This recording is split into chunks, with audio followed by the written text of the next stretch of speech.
Good morning. I will now call the May 5th, 2021 regular meeting and sanitation district meeting to order. Clerk, please call the roll. Thank you, Chair Fletcher. Before I call the roll, I would like to note for the record that all 5 supervisors are participating via teleconference. As such, all votes will be handled by a roll call vote. Additionally, before we begin, any members of the public that wish to provide oral testimony during today's meeting, please review the instructions posted on the Clerk of the Board's webpage. I'll remind members of the public that have requested to speak to wait to dial into the meeting until the item is called. With that, I'll now call the roll. Supervisor Anderson? Here. Supervisor Lawson-Remer? Aye, here. Supervisor Desmond? Here.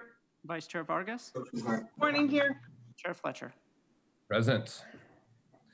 We will now proceed with our proclamations. I have the only proclamation today honoring murdered, missing Indigenous women and Indigenous relatives. Accepting this proclamation will be Chairwoman Norma Contreras of the La Jolla Band of the Luiseño Indians. It is my honor today to recognize the National Day of Awareness honoring missing and murdered Indigenous women and Indigenous relatives. San Diego County is home to the most tribal nations in the United States. The 17 federally recognized tribes are diverse and committed to addressing the many issues facing tribal members. Murdered, missing Indigenous women and Indigenous relatives is one of those issues. According to the United States Department of Justice, American Indian women face a murder rate more than 10 times the national average. Homicide is the 3rd leading cause of death amongst 10 to 24-year-olds and the 5th leading cause of death for American Indian and Alaskan Native women between the ages of 25 and 34, according to the Centers for Disease Control. As one might expect, the high rates of murdered and missing American Indian and Alaskan Native women reported occur in states with the highest population of Native people: California, Alaska, New Mexico, Montana, and Arizona. What's worse is that 96% of American Indian, Alaskan Native sexual violence victims of sexual violence come at the hands of non-Native perpetrators. We have a role to play in protecting Indigenous women against these types of violence acts. As sobering as the statistics are, this is not a new problem. This has been an issue affecting tribal members for many generations. This movement calls for vital data to be collected so we can have an accurate number of the missing, murdered Indigenous women, since the data collection presently is very limited. And most importantly, the efforts that we are bringing forward today call for action. Only recently have we seen a response by the federal government to help address this crisis, and that response is due to the continued community efforts to raise awareness to this issue. Today, I am proud to bring this forward and for us as a county to contribute and to begin to explore ways that we can do more. This proclamation comes with my commitment to tribal governments to explore what else we can do to support their efforts. Tonight, the County Administration Center, the Convention Center, and Balboa Park will all be lit red, and a flag will be raised to honor all of the Indigenous women who are missing or who have been murdered. This proclamation is brought forward with Chairwoman Norma Contreras from the La Jolla Band of the Luiseño Indians. I don't know if she was able to join in time. Let's ask and see if she is here. Chair Fletcher, it appears she's not able to join us at this time. Okay. Well, we appreciate their work, and I look forward to seeing the chairwoman at a few events later this evening. But again, today, we want to honor and recognize National Day of Awareness honoring missing and murdered Indigenous women and Indigenous relatives. Thank you. Closed session has been moved to after today's meeting, and as such, there is no closed session report. Next on our agenda is non-agendized public comment. This is an opportunity for the public to address the board on subject matters within the board's jurisdiction, but not on today's agenda. The only action that the board may take is a referral to the Chief Administrative Officer, and a reminder, according to Rule 4A, members of the public that are non-English speaking and need interpretation assistance will get twice the allotted time to allow for interpretation. I will ask the clerk if we have requests for non-agendized public comment, and if so, to please call them forward. Thank you, Chair Fletcher. We have 11 requests to speak on matters not listed on the agenda. Any members of the public that have requested to speak during non-agenda public communication, please dial into the conference line now using the instructions provided to you. We will be calling speakers by the last 4 digits of their phone number. You will hear a notification that your call has been unmuted. You will then need to press *6 to unmute your phone. Each caller will be asked to state their name for the audio record. You will have 2 minutes to address the board. You'll hear the sound when your time is up, so please conclude your comments at that time. I would remind the public speakers that they should mute their TV or live video stream before they begin speaking. And if you could please identify our first caller. Our first speaker is 9498. 9498. Please press *6 to unmute yourself.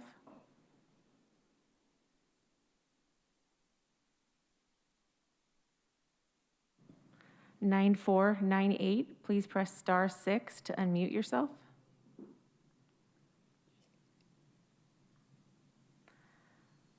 We'll come back. Our next speaker is 1425. 1425. Please press *6 to unmute yourself.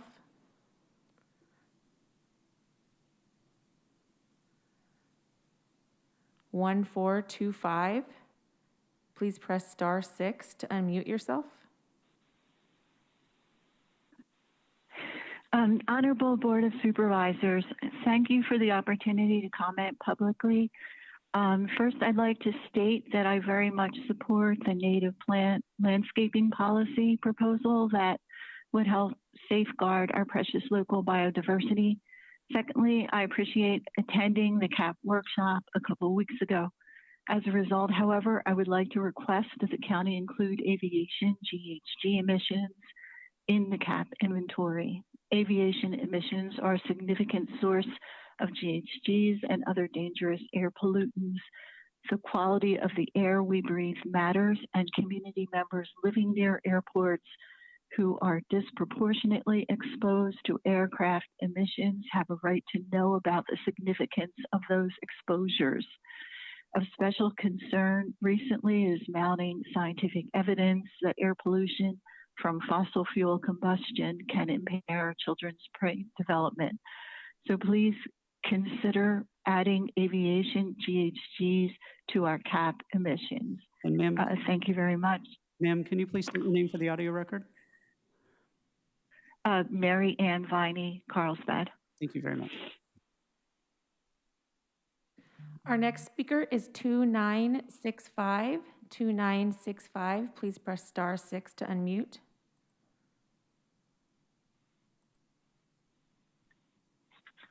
Good morning, Board of Supervisors. Excuse me, this is KB Strange.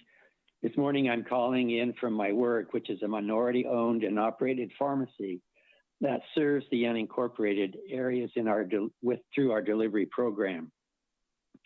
We read in the Voice of San Diego yesterday regarding marijuana companies' donations to Supervisor Fletcher, which I suppose is the way politics happens. But it's troubling to read that the proposed county marijuana ordinance had its genesis with a marijuana business lobbyist and not from leaders of the community, especially the planning groups out here. The proposed social equity program linked to putting marijuana businesses in the rural communities is the exact opposite of equity. It singles out one industry, one that is now being heavily invested in by alcohol and tobacco companies to sell another addictive substance. And it fails to provide resources and assistance to disadvantaged residents who need assistance with other kinds of businesses and opportunities. And consider a recent Forbes magazine article entitled, quote, "How Tobacco Giant Altria is Becoming a Major Marijuana Company," end quote. Becomes clear that big marijuana will play by the big tobacco playbook. Altria is one of the world's biggest tobacco companies, and it's well on its way to becoming one of the world's biggest and most influential marijuana companies. By purchasing recently for $1.8 billion, a 45% stake in the Kronos Group, a major marijuana firm. And in another big tobacco move, Altria has hired 3 lobbyists to solicit the House, 2 lobbyists to solicit the Senate to advance marijuana policies similar to the techniques of big tobacco. Considering the predatory big tobacco policies in the past that disproportionately affect the people of color, we can now add big marijuana. As the county looks at health disparities, I respectfully suggest. Thank you, sir. Our next speaker is 2153. 2153. Please press *6 to unmute. Good morning. This is Kelly McCormick, I'm the parent of a teenager and a young adult, and I run a youth mentoring program. Media reports confirm that marijuana industry insiders helped to craft the new proposal to allow pot businesses in the unincorporated areas. If you had collaborated with experts in public health, education, youth development, or read articles from the American Medical Society or Psychiatry Journal, you would look at this differently. Substance use disorder is recognized as a pediatric onset disease. 9 out of 10 adults with substance use disorders begin drinking, smoking, or using other drugs before age 18. Keep in mind, the marijuana industry brings with it a slew of advertising on billboards, in print, and online. Children and teenagers see these ads and internalize the message that pot is okay. Surveys show the number of teens who perceive marijuana as potentially harmful has declined significantly in recent years. But in fact, the actual harm is greater than ever. Natural levels of THC in marijuana plants were about 1 to 3% in the past, but today's crops have been genetically modified, yielding plants with 30% THC. And even more dangerous are the concentrates, which can be up to 99% pure THC. These are aggressively marketed products. I'm sure the industry is happy to make sales to some gray-haired folks here and there, but the real target market is young people. And the biggest players in the marijuana industry are multi-billion-dollar corporations, including the tobacco giant Altria. Would you take health advice from a tobacco company? Ask that of yourself before you vote on this proposal. Thank you. Thank you. Our next speaker is 7480. 7480. Please press *6 to unmute.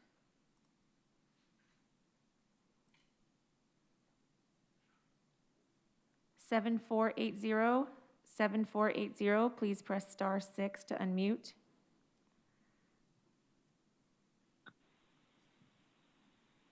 Scott Chipman, San Diegans for Safe Neighborhoods. Every few days we hear another story of the negative impacts of marijuana use, including impacts on teens, their addiction, suicides, driving deaths related to marijuana impairment.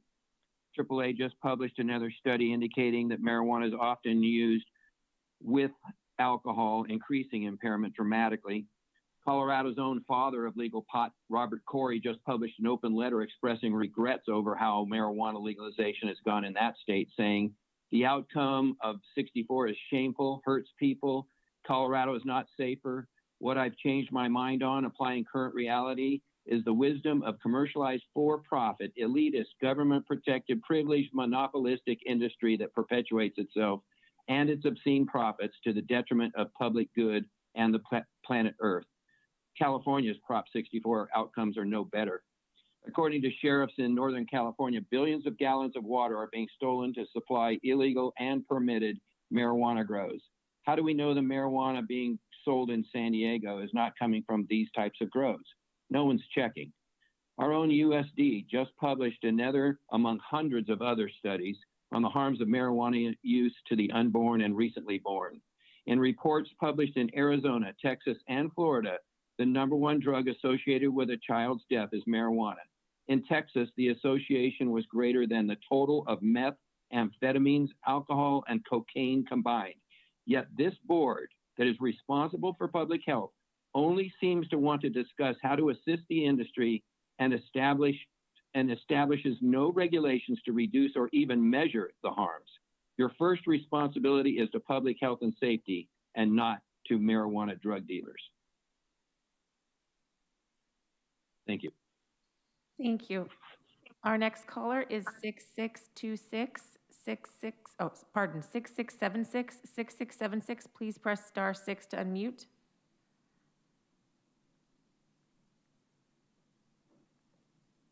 *6676. Please press *6 to unmute. Good morning. My name is Katie Papaniak. I have provided mental health services in San Diego County for 30 years. My ask is that you do not increase marijuana business, especially in our rural communities. The provocative messages on marijuana billboards, mailers, and shops is wrong for the young and the vulnerable. disturbing to many in low-income areas that don't have the luxury of the time to speak here today. These messages decrease perception of risk. Anyone can order from the mailer that I get at my home, and no one asks for ID. Stores brag of products that are 95% THC, which is frightening. In a national drug use and health study, 25% more 12 to 17-year-olds met criteria for cannabis use disorder in states with legalized recreational marijuana. You may not believe that marijuana is harmful, but clinicians are overwhelmed and need more treatment options. There is no health without mental health. Please do the right thing. Thank you. Thank you. Our next speaker is 5555. Please press star 6 to unmute. 5555. Good morning, supervisors. My name is Tyler James, and I'm a sophomore in high school. It is hard to understand why you would approve marijuana businesses in the county when you ban the sale of flavored tobacco. Don't get me wrong. I'm not saying that it was a bad idea, but I am saying that vaping and smoking marijuana is also harmful to health. So why is it being treated differently? You can say that marijuana is only for adults or only for people over 18 with medical cards, but the marijuana advertisements, billboards, and social media posts are designed to attract young people. The models in the ads look like they're having a great time, and the products seem tempting. After all, the purpose of advertising is to increase sales and create a desire for the product. Marijuana also comes in almost any food or drink products that you can think of. None of these products have warning labels, but they should. Marijuana use can intensify depression and anxiety and cause some people to have dangerous paranoia. Many people end up in the hospital because of accidental overdoses. Also, teens who use marijuana have higher rates of dying by suicide, and it's well known that marijuana can be addictive. These are only a few of the negative impacts of marijuana. When people are more encouraged to use it, you will see more of these negative impacts. Please consider that when you make your decision. Thank you. Thank you. Our next speaker is 1822. 1822. Please press star 6 to unmute. Good morning, supervisors. This is Peggy Walker. I wanted to salute Supervisor Vargas, who yesterday honored Madres Unidas de San Isidro. I know these mothers are dedicated, as are all mothers, especially working mothers, to meeting the challenges of providing their children with the best opportunities for successful futures. It's all the more difficult today in a world saturated with social media advertising and strategic marketing that promotes and entices the use of high-potency THC marijuana. You called for us all, Supervisor Vargas, to raise a voice when witnessing injustice. I witness daily the injustice of the false promotion of marijuana products as safe, normal, and medicinal, which they are not. I believe this board's push for widespread marijuana expansion is an injustice to all mothers, families, and children in unincorporated areas. It's further an injustice for Supervisor Fletcher to pair with a marijuana industry lobbyist to draft an uncalled for ordinance behind the scenes for areas that are not in his district. You have done this to the exclusion of the voices of the public, planning groups, public health, youth advocacy, medical experts, and treatment communities, and concerned mothers. These voices have plenty to say regarding the outcomes of using marijuana, which is now engineered beyond what was thought to be the physical limits of THC concentration. The results are proving to be IQ loss, distraction, dropout, depression, paranoia, psychotic breaks, and schizophrenia, ER and poison center call overflow, among other behavioral health issues. A very old Logan youth advisor I know in District 1 told me kids in his neighborhood are literally killing each other. Thank you. Thank you. Our next speaker is 5255. 5255. Please press star 6 to unmute.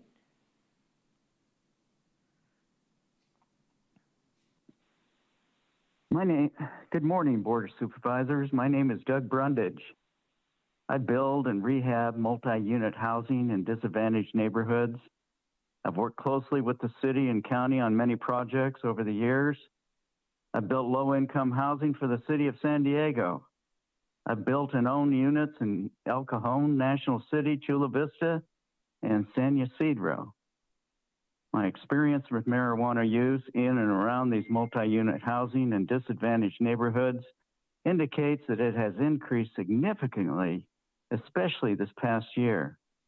With people unemployed and young people home, complaints of foul odor and bizarre behavior, including domestic violence and accompanying financial burdens to the renters, rental companies, and owners, marijuana has brought nothing good to our community.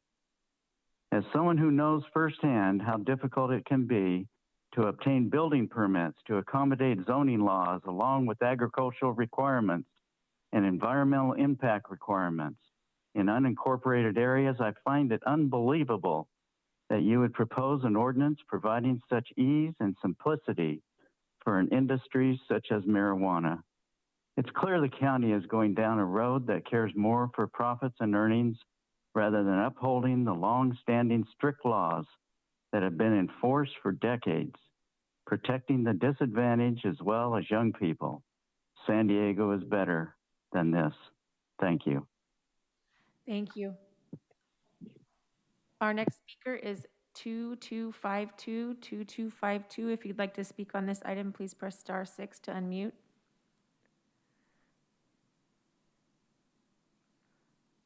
Please press *6 to unmute.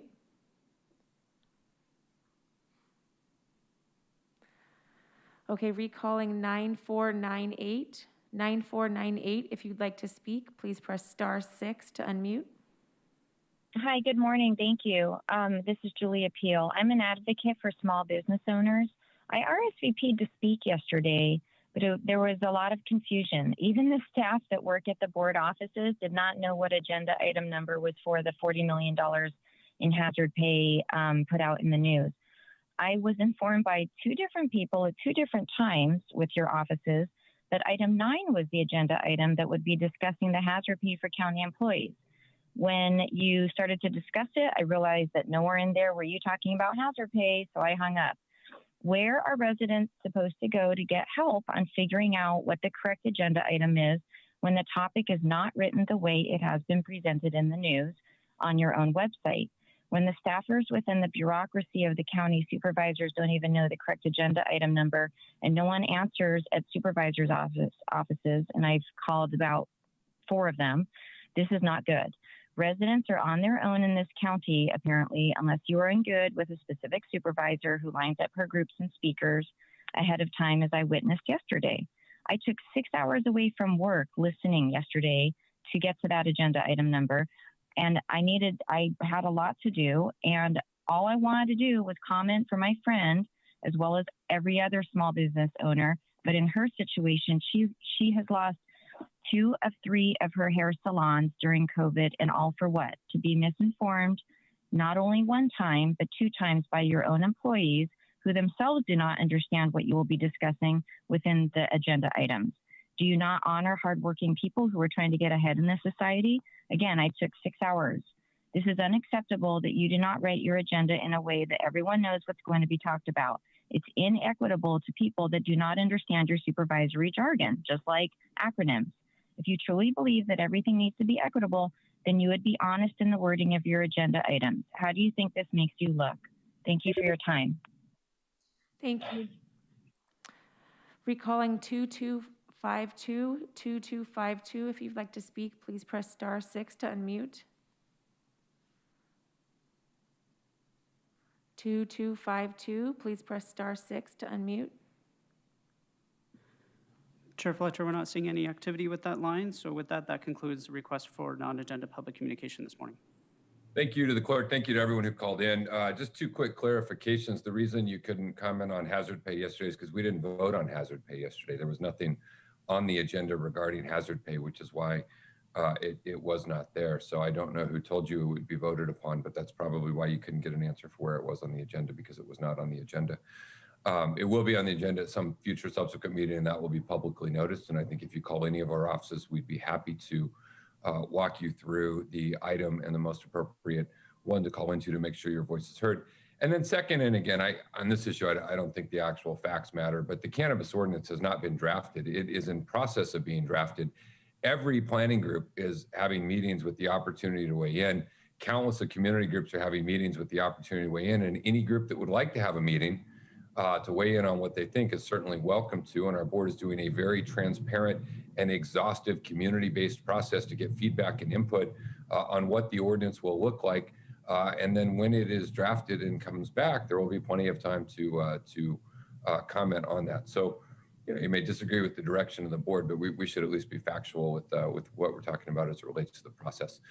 With that, I want to call on Supervisor Desmond, who has an announcement and some updates for us, and then we will move on with our agenda. Supervisor Desmond. Thank you, Mr. Chair. Appreciate the time here. This is non-agenda item, but I just wanted, since our last meeting in April, I just wanted to get the good news out there that the courts approved the Borrego Springs stipulated agreement for water sustainability. And this was an agreement between the water district, the growers, the citizens, the golf courses, all the entities out there that are using water. So now the Water Master Board, which we, the county, are a part of, is acting as the arm of the court to oversee the plan as it's carried out over the next 20 years. Borrego Springs has no access to Colorado River water or the Bay area water, the Bay Delta water. So Borrego Springs, the good news is they're on their way to water sustainability. I wanted to thank the chair for being a part of this effort as a previous board, making sure that we paid attention to Borrego Springs and their water issues. But I'm happy to hear they're on their way to, like I said, water sustainability. And I want to thank the current board for further support in this effort. It's good news, and I just wanted to make that announcement. Thank you. Wonderful. Thank you, Supervisor Desmond. Glad to see that is working out. Next on our agenda is approval of the board meeting minute statement of proceedings for Wednesday, April 7th, 2021. Is there a motion to approve? So moved. The motion by Vice Chair Vargas, seconded by myself. I'll ask the clerk to please call the roll. Thank you. Supervisor Anderson. Aye. Supervisor Lawson-Remer. Aye. Supervisor Desmond. Aye. Vice Chair Vargas. Vargas, aye. Chair Fletcher. Fletcher, aye. That motion passes unanimously with all supervisors being present and voting aye. We'll now proceed with the formation of the consent calendar. I'll ask the clerk if there's any items the public wishes to be pulled from today's agenda for discussion. Thank you, Chair Fletcher. Item 5 has been pulled by the public. Item 6 has been pulled by the public. Item 7 has been pulled by the public. Item 8 has been pulled by the public. Item 9 has been pulled by the public. Item 13 has been pulled by the public. Item 14 has been pulled by the public. Item 17 has been pulled by the public. And item 18 has been pulled by the public. All the remaining items on the Board of Supervisors agenda, as well as the County of San Diego Sanitation District agenda, may be placed in the consent calendar for your board's consideration. Thank you. I'll now go to my colleague, Supervisor Anderson. Are there any items you wish to be pulled or comments you wish to make? No, thank you. All right, Supervisor Lawson-Remer. My items were pulled, so thank you very much. Supervisor Desmond. Yes, I just want to verify, Andrew, the item 10 was not pulled, is that right? That's correct. It was not pulled by the public. Okay, then I'd like to make a couple comments on item 10. This is the one on the relief for restaurants. San Diego County restaurants have suffered greatly over the last year, and we've seen many of the out of business signs for good on many of our favorite establishments. This board letter requests to waive all restaurant food safety permit fees for the fiscal year 21-22. Restaurants are among the hardest hit in the pandemic, with foot traffic down over 60%. So this is a worthy item. And yesterday there were a few items before the board that were proposed to allocate ARPA funds, the federal dollars funds, within the framework set by the board.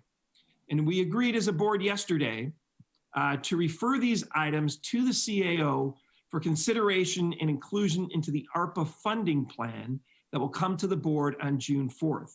So I'd like to change the recommendation, and refer this to be funded through that process. And hopefully this worthy item will be funded and approved on June 4th. So I would like to, move to continue this item to the June 4th hearing as part of the consent calendar and ask that it be considered incorporated in the ARPA funding item brought forward by the CAO on that day. Thank you, Supervisor. I don't know if that convolutes the consent agenda, motion, but I'll make that motion along with approving the balance of the consent agenda. All right, thank you. So it's to continue agenda item 10 and then approval of the rest. Thank you, Supervisor Desmond. Vice Chair Vargas. I have nothing to pull, but I go ahead and second the motion. All right, thank you. I want to make some comments on agenda item 11, which is on the consent calendar.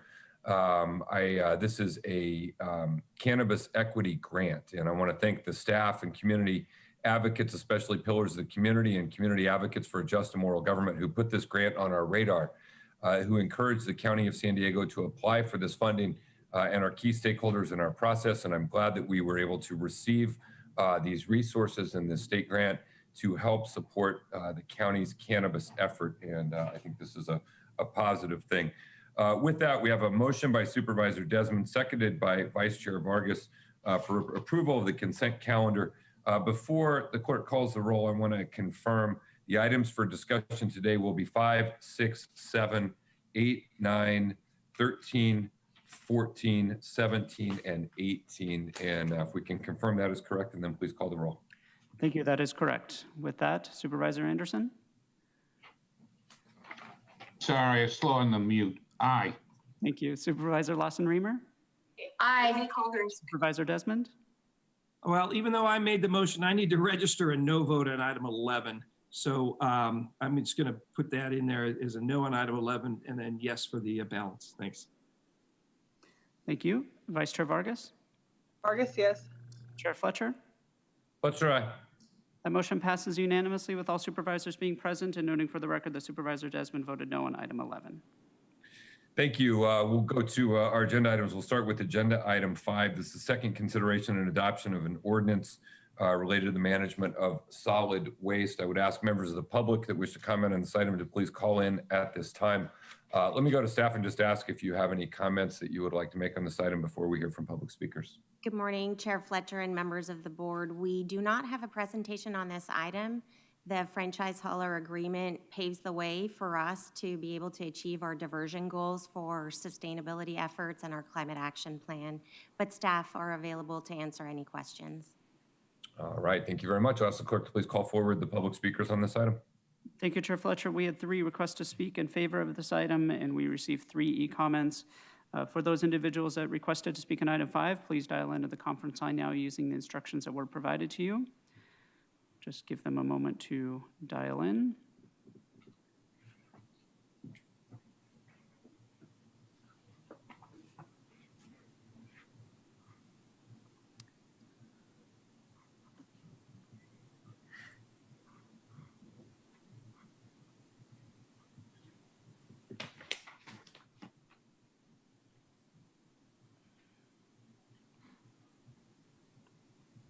Chair Fletcher, we're not seeing any of those individuals dial into the conference line at this time. It is a second reading, and we appreciated their support the first time, and their support is noted on this time as well. I'll make a motion to approve the recommendations in agenda item 5. Is there a second? I'll second. We have a motion by myself, a second by Vice Chair Vargas. Any comments or questions from my colleagues? Chair Fletcher, we did have one individual that just joined. All right, we'll wait to approve this item, and let's hear from that individual. Thank you. They just dropped off. They just dropped off. So. All right, call the vote. All right, thank you. With that, Supervisor Anderson. Aye. Supervisor Lawson-Remer. Aye. Supervisor Desmond. Aye. Vice Chair Vargas. Vargas, aye. Chair Fletcher. Fletcher, aye. The motion passes unanimously with all supervisors being present and voting aye. We're going to move to agenda item 6. This is a board letter brought forward by myself and Supervisor Lawson-Remer, framework for our future restructuring county departments to prioritize sustainability, natural resource management, and equity. I would ask members of the public who wish to speak on this item to please dial in at this time. I'm pleased to bring forward this item alongside with Supervisor Lawson Reamer. During the past few months, this board has indicated its shift in direction towards prioritizing sustainability, climate action, conservation of open space, and environmental justice. Today's action will bring our county government more in line with these new priorities. Our county hosts numerous natural resources and sustainability actions, but they are currently dispersed. They are overseen by different departments in different places. This board letter would bring in a consultant to help us best restructure the county to achieve our shared objectives around sustainability, natural resource management, and equity. The objectives of this consultant would include identifying potential restructuring options, staffing and resource needs, and opportunities to elevate and streamline the execution of these priorities within our county. We also envision the new environmental priorities will take on added importance with the county as we move forward, and building out the infrastructure associated will help us manage this process. Environmental justice and equity are vitally important topics within San Diego County. The new Office of Equity and Racial Justice will ensure that all county departments are analyzed through an equity lens, and a similar approach within this effort could help ensure environmental justice also remains a guiding principle across the county enterprise. Another area of focus is on natural resource management. San Diego County is one of the most biodiverse regions in the world.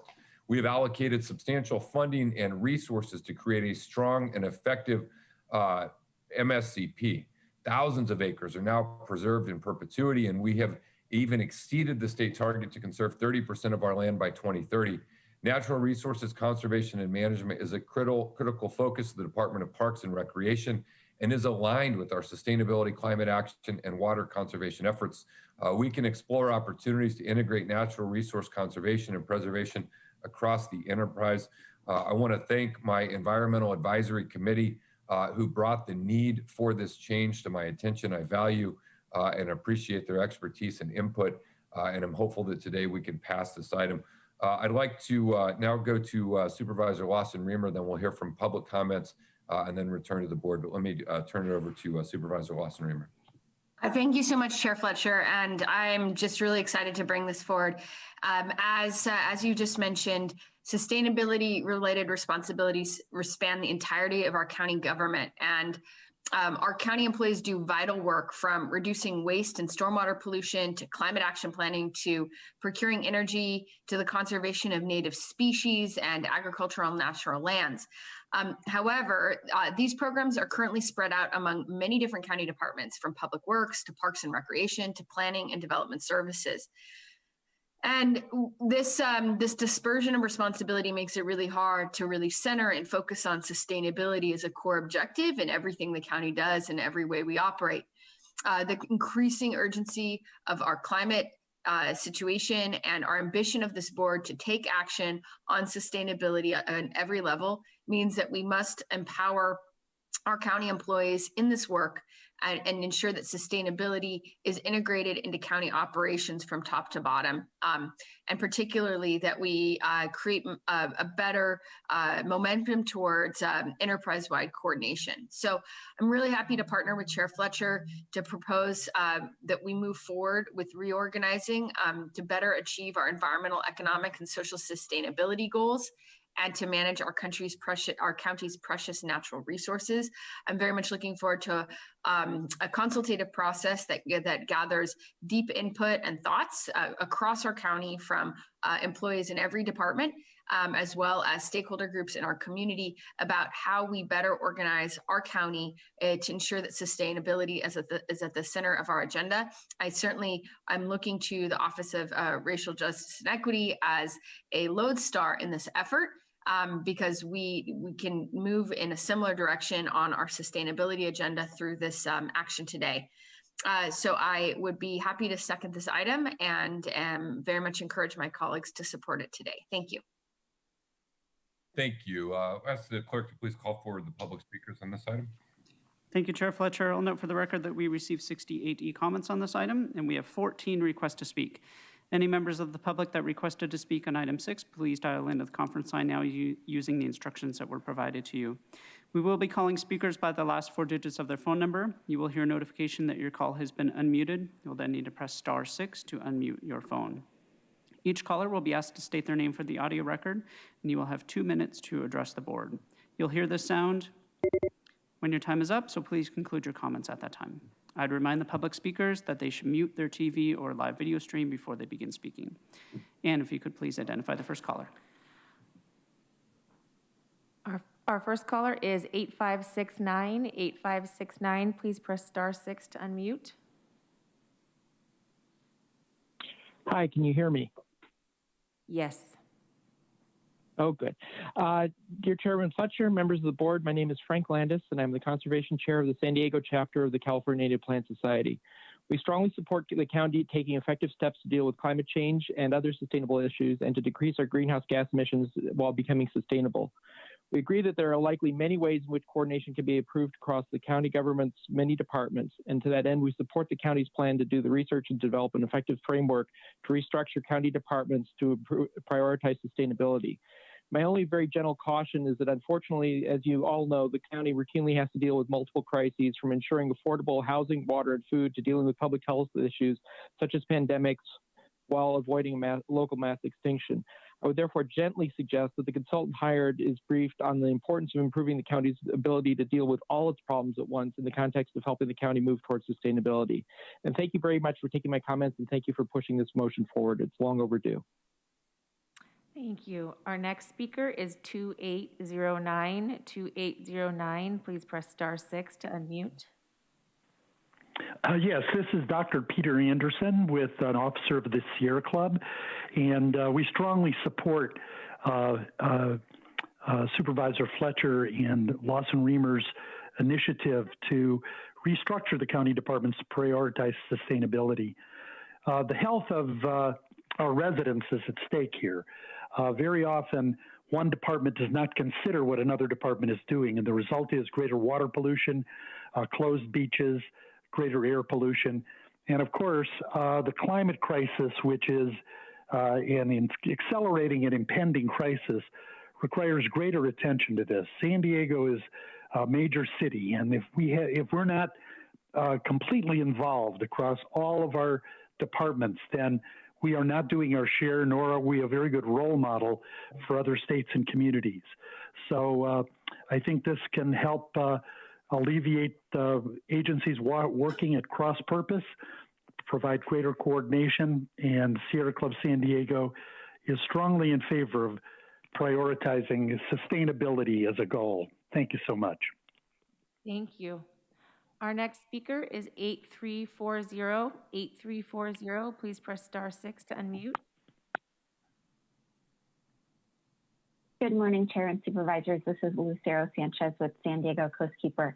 I'd like to speak in support of items 6 and 8 in the interest of time. Restructuring departments to prioritize sustainability, natural resources, and equity is crucial to helping our county meet their climate goals and will allow for more efficiency and coordination between all departments. I'm happy to see the county moving forward in such a positive way to ensure social, economic, and environmental sustainability. Thank you for your work. Thank you. Our next speaker is 2750. 2750, please press *6 to unmute. Good morning. Good morning, Chair, members of the board, Dan Silver, Endangered Habitats League.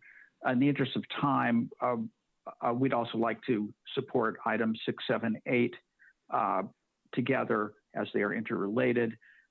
In terms of item 6, government structure needs to support the outcomes, so that makes complete sense. Native landscaping has just remarkable and surprising benefits for native species, particularly insects, and sustainability planning. Unless you do the planning, we're not going to make the progress. So these are all well thought through, they make sense, and they will really help move the county in a productive direction. Thank you. Thank you. Our next speaker is 3135. 3135, please press *6 to unmute.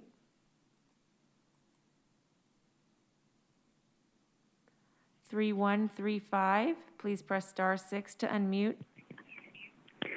Hi, good morning, Chair Fletcher and board members. My name is Shayla Ott, and I'm with Human Climate Solutions. We must fight climate injustices as aggressively as possible, as we hopefully all agree on here.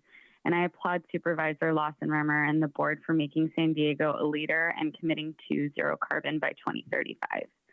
I urge you to support an assessment of the county's organizational structure and restructuring departments to ensure sustainability and equity are centered across all departments, and that all departments are properly equipped to carry out the bold climate goals we must meet. Thank you so much for your efforts on this, and I also respectfully urge you to support the creation of sustainability plans across all departments to ensure that we are meeting these climate justice goals and that departments can be held accountable. Thank you. Thank you. Our next speaker is 7503. 7503, please press *6 to unmute. Hi, my name is Dr. Karen Zerk. I am the Executive Director of the Friends of Rose Creek. We support these efforts wholeheartedly and support the comments of Dr. Landis of the Native Plant Society and Dr. Anderson of the Sierra Club, with whom we work very closely. I am thrilled that the County Board of Supervisors is starting to tackle the same types of issues the private industry has been tackling for some time, and I look forward to an equitable and transparent process. Thank you. Thank you. Our next speaker is 7522. 7522, please press *6 to unmute. Good morning. My name is Harold Standerfer, resident of Encinitas. I'm calling to, in the interest of time, voice my support for items 6, 7, and 8 to establish sustainability plans across all departments and coordination across all departments in the county. I also strongly support the creation or the move to a comprehensive native plants landscaping policy. In the interest of time, I'll conclude my comments there. Thank you. Thank you. Our next speaker is 3328. 3328, please press *6 to unmute.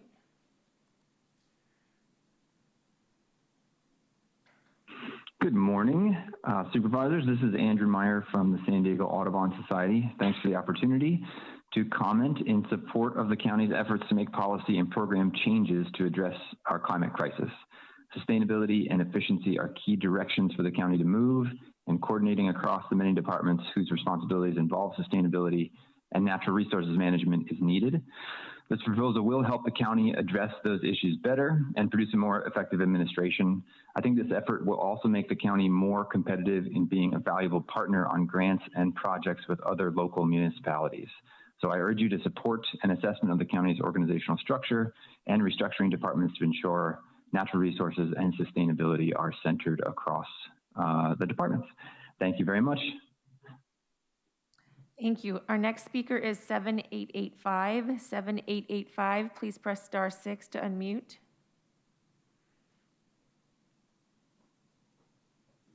(7885). Good morning. My name is Carl Aldinger, and I am the conservation organizer for Sierra Club San Diego, representing more than 15,000 members.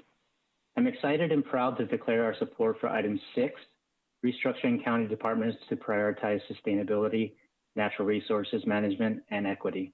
Item 7, fostering biodiversity, sustainability, and equity with native plant landscaping. And item 8, department sustainability planning. These 3 proposals are vital to center the county's attention on protecting our natural spaces and native species. It does so in a way that is informed by past mistakes and injustices, particularly environmental injustices to certain members of our community. We thank Chair Fletcher, Vice Chair Vargas, and Supervisor Lawson Rimmer for their serious efforts in addressing the climate crisis and acknowledging our need for systemic change in how the county works to ensure a better future for our communities and for all living things we share this space with.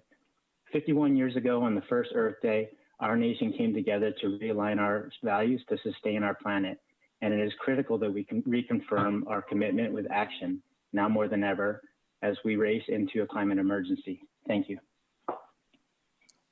Thank you. Our next speaker is 9250. 9250, please press *6 to unmute.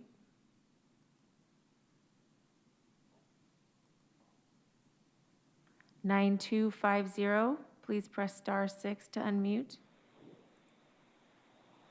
Good morning, Supervisors. I am Joe Hood, and I'm a member of the San Diego Green New Deal Alliance. I strongly support items 6, 7, and 8. Our climate emergency demands aggressive action, and I applaud Supervisors Fletcher and Lawson-Remer and the board for making San Diego a leader in committing to zero carbon by 2035. I urge an even more aggressive commitment to zero carbon by 2030.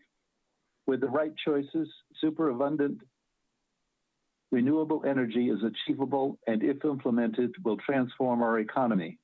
I urge you and staff to attend the North County Climate Change Alliance webinar on June 10th, titled Superpower. You can register at nccalliance.org. We need to continue to take bold actions to save our planet for future generations, and it's time we look at our county's internal operations. Every project has an approved financial budget that is tracked throughout implementation.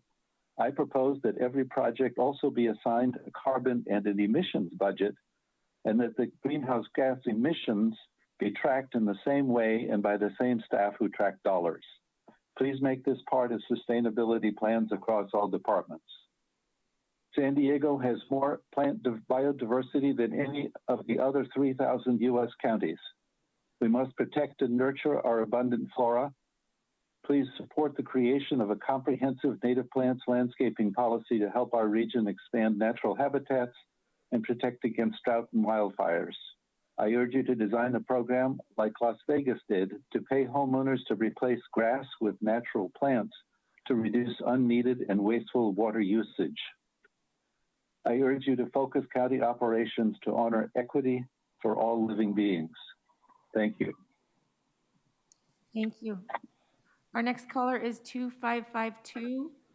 2552, please press *6 to unmute if you'd like to speak on this item.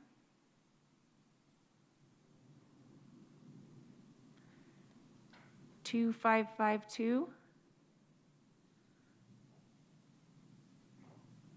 press *6 to unmute if you'd like to speak on this item.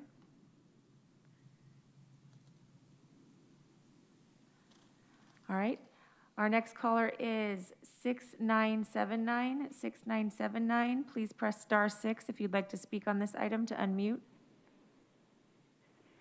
Good morning. My name is Pam Hetherington, and I'm speaking to you on behalf of the Environmental Center of San Diego, and I want to sincerely thank you for taking the initiative to protect our natural resources.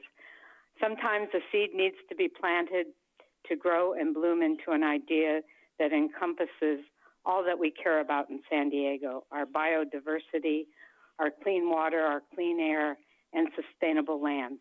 So I thank you from the bottom of my heart for taking this and running with it. Thank you. Thank you. Recalling 2252. 2252, please press *6 if you'd like to speak on this item.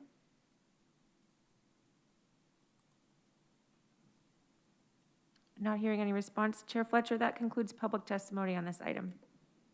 Thank you. Thank you for everyone who called in on this item. Really appreciate it. We have a motion by myself, a second by Supervisor Lawson-Remer, to approve the recommendations in item 6. Let me go to my colleagues, starting with Supervisor Anderson. Mr. Chair, thank you very much. So I love this. I'm going to support it. There are a couple of items, though, I'd like to have considered. You know, in this, we're using an equity lens, which is, I think, really great. But I also think that we should think in terms of how it's implemented and taking consideration a consumer's lens as well. So when we move forward and we get the contract, you know, it'd be great if they looked at it in its entirety. So I'm curious, you know, one of the things I'd like to see is how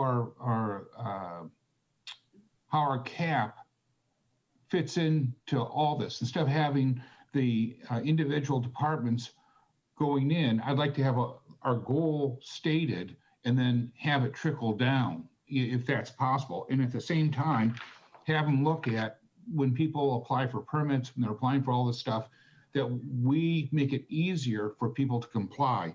So, you know, if they looked in their investigation that we're not creating more layers, but removing redundancy as we move forward, that we look to consolidate policies so that it's a one-stop shop, that people don't have to go to 7 different stops to meet the climate action plan, to meet all our lofty goals, which are great.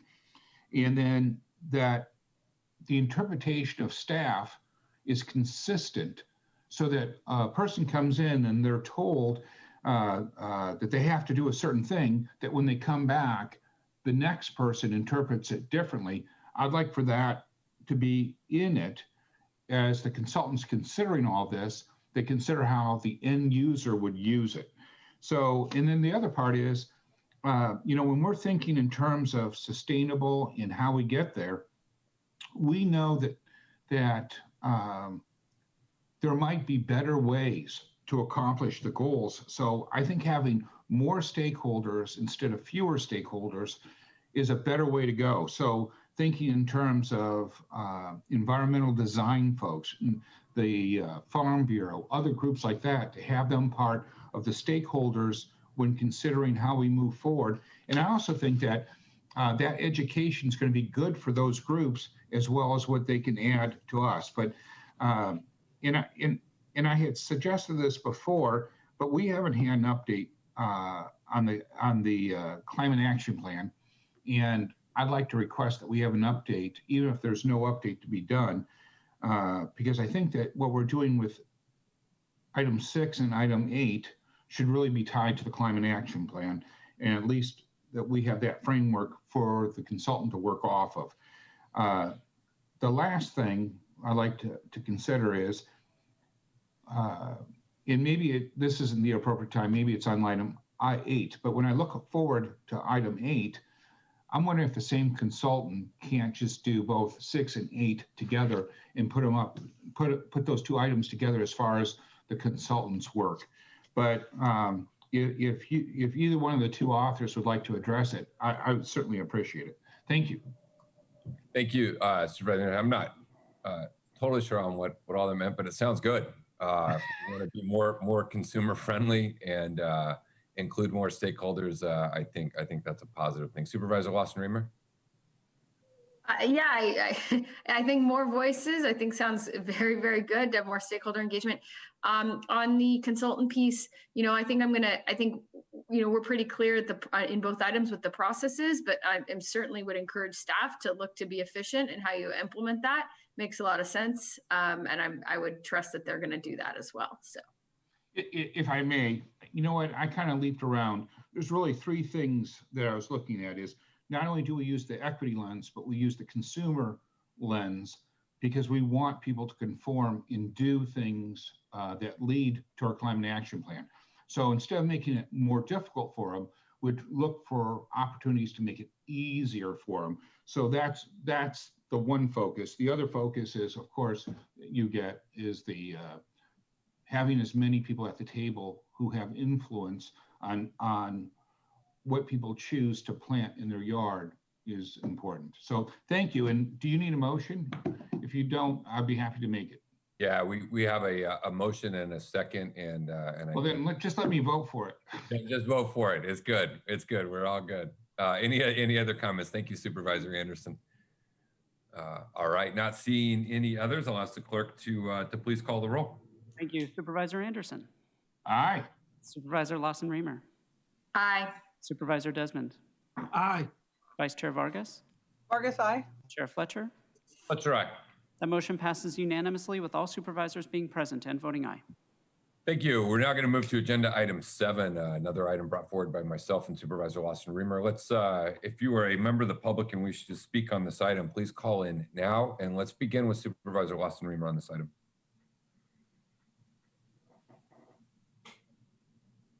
Sorry, I was muted. Already began talking so excitedly. Yeah, so I just want to put this item in a little bit of context. I mean, our ecosystem here in San Diego County is one of the most biodiverse in the world. We have over 1,700 native plant species. And while these are very hardy species and resilient and have developed over eons to withstand drought and wind and really difficult soil conditions, they're also really fragile. And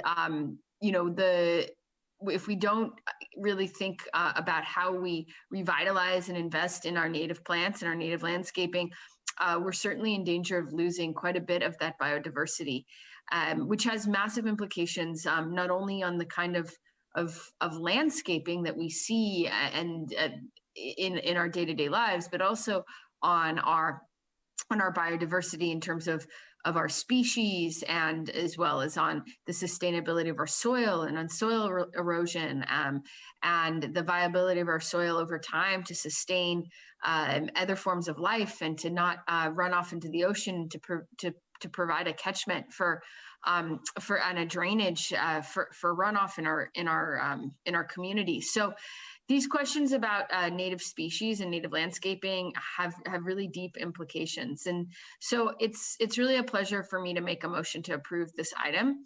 I want to thank Supervisor Fletcher for authoring this with me. I also want to thank the 40+ members of the San Diego Regional Biodiversity Working Group, chaired by Canyonlands Director Clayton Schutte and vice chaired by Georgette Gomez and Frank Landis. Special thanks also to Nance Sturman of A Growing Passion and the San Diego Botanic Gardens for their invaluable support in conceptualizing and bringing this forward. I also want to thank everyone who submitted e-comments or spoke today in favor. We received more than 100 comments, and this enthusiastic reception reflects both the energy and the urgency of the issue for our community. So a comprehensive native landscaping policy has the potential to help convert tens of thousands of acres of landscaping to water-wise, drought-tolerant, low-carboning, functioning native habitat, and to establish reasonable requirements, an incentive-based program to encourage homeowner adoption and technical and financial assistance for low-income residents are all going to be hopefully part of what this working group brings forward. So a big purpose of this in my mind is to send strong signals to growers and retailers and landscaping professionals that there is a robust regional market for locally produced native plant stock and for regionally specific knowledge and expertise. So we can encourage all of these growers and retailers to begin stocking and selling the kinds of native plants that we would like to see throughout our community. Another big important part of this initiative is giving traditionally underserved communities the ability to actively participate and to have access to support, resources, and subsidies to help transform our region in terms of our native plant landscaping. So this letter gives staff 8 months to develop the comprehensive policy, and most importantly, it explicitly provides for robust engagement with stakeholders and the public. So I am very excited to see what comes back, and I strongly hope that my colleagues will join with myself and Chair Fletcher in approving this board action today. Thank you. I would take that as a motion to approve. Yes, I did it in the very beginning. It was my first sentence. Oh, there you go. All right, got it. Thank you. I appreciate bringing this forward with Supervisor Lawson-Remer. You know, as we mentioned, San Diego County is one of the most biodiverse regions on the planet, and we want to make sure we're doing everything we can to conserve so much of what makes this region special. Native plants are a landscaping tool, as an asset. They protect habitat, provide habitat, facilitate habitat corridors, drought management, stormwater reductions. Native plants also happen to be beautiful. They're a constant reminder of the amazing species that are often found only here. And this is an example, I think, of us leading environmental policy that can help achieve our sustainability objectives. I want to point out a few things. This is just beginning the process. This is directing the Chief Administrative Officer and staff to return to the board by the end of this year with some options that we can consider for San Diego County native plant landscaping policy. So it's just kicking off the process. There will be robust stakeholder engagement throughout this. I know we've heard some late concerns from the Farm Bureau, and we'll work on those concerns as we go forward. We'll have a very inclusive stakeholder group that are interested in the process. And then I just want to clarify, what we are creating is a program that will develop incentives for the use of native plants on private property, not a requirement. It will be incentives for the use of private plants or native plants on private properties, not a requirement. But we've got a fair amount of work ahead of us as we come up with some options to bring back. So with that, I'm happy to second this motion. Let's go to our public speakers, and we'll come back to our colleagues. So clerk, to call forward the public speakers at this time. Thank you, Chair Fletcher. We have 21 requests to speak and received 114 e-comments on this item. Any members of the public that requested to speak on item 7, please dial into the conference line now using the instructions that were provided to you. We will be calling speakers by the last 4 digits of their phone number. You will hear a notification that your call has been unmuted. You will then need to press *6 to unmute your phone. Each caller will be asked to state their name for the audio record. You will have 2 minutes to address the board. You'll hear this sound when your time is up, so please conclude your comments at that time. And I'll remind the public speakers that they should mute their TV or live video stream before they begin speaking. And if you could please identify the first caller. Our first caller is 8569. 8569, please press *6 to unmute. Hi, can you hear me? Yes. Oh, good. Good morning again, Chair Fletcher, members of the board. This is Frank Landis, and as I said before, I'm the Conservation Chair of the San Diego chapter for the California Native Plant Society. On this matter, I speak for the entire California Native Plant Society, which is a binational organization with chapters statewide and in Baja. As an organization, we strongly support this effort, and we plan to provide resources from both within and outside San Diego County to this end. As Vice Chair of the working group, I look forward to working with the staff and with other stakeholders to create a good program that will benefit the county and its residents for many years to come. For Supervisors Sesman and Anderson, I want to reiterate Chair Fletcher's point that this is not an attempt to force everybody to rip out their existing landscaping, nor is it an attempt to put nursery owners or farmers out of business. I want to briefly reiterate the benefits of native plants. One is obviously diversity, as you've now heard multiple times. San Diego County has about 1,700 native plant species, which maybe 1/4 to 1/3 have been cultivated. The ones grown range literally from prickly pears to willows, so there's a huge palette of potential plants that are now grown mostly by specialty growers. We want to make it easier for nurseries and landscapers and the public to incorporate these plants into gardens and landscapes, not to force them to do so. More importantly, native plants are part of our San Diego community, and they provide many services. Almost everybody thinks of them as drought tolerant, but they also provide homes for animals, birds, and insects, essential food for pollinators that we need in our gardens, shade, beautiful flowers in season, and even medicine. Growing them in our communities, in our yards, and on our patios, rather than just confining them to open space parks, really just makes sense. We need them, and increasingly, they need us to give them space, so it's a win-win for everything. I urge you to approve this project. Thank you very much for taking my testimony, and thank you very much for moving this forward. Thank you. Our next speaker is 8046. 8046, please press *6 to unmute.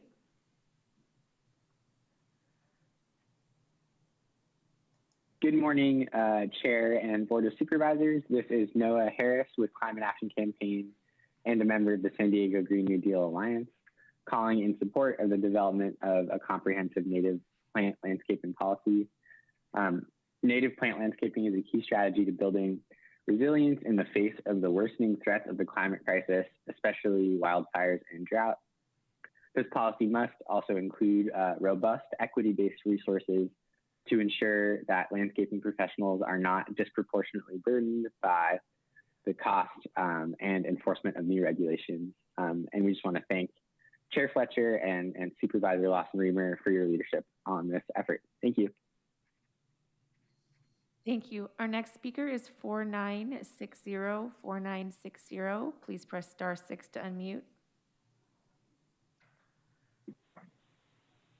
Good morning. This is Councilmember Jack Hsu from the City of La Mesa. Greetings from the City of La Mesa, and thank you, Supervisor Fletcher and our board members for bringing all 3 of these items onto the agenda. I'm in favor of all 3 items, 6, 7, and 8. And I didn't get a chance to comment on 6, but I want to first mention that the City of La Mesa passed a resolution in January declaring a climate emergency. That passed unanimously, and the city needs help implementing our climate action plan and keeping our city from getting further polluted. And that requires all parts of our city, planning department, dealing with housing, transportation, and public services.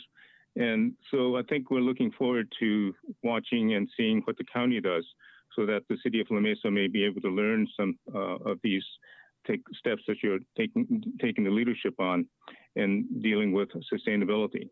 In fact, moving on towards climate stabilization, which I think is a better term, and that the science is going to change, and that we need to do more with regards to addressing climate issues. The other item that I wanted to comment on is this on 7. Native plants grow everywhere, and residents from La Mesa throughout the county benefit from them. And so I'm a bit dismayed that the county is proceeding with the development of areas that are protected or should be protected in our rural lands. And specifically, I'm speaking of the plans to expand the town area, the rural town of Alpine, into forest lands. Native plants are going to be destroyed to build housing where we probably should not have them. Housing in that part of the county will increase vehicle miles traveled and further pollute La Mesa. Thank you very much for taking these 3 items up. Thank you. Our next speaker is 5986. 5986. Please press star 6 to unmute.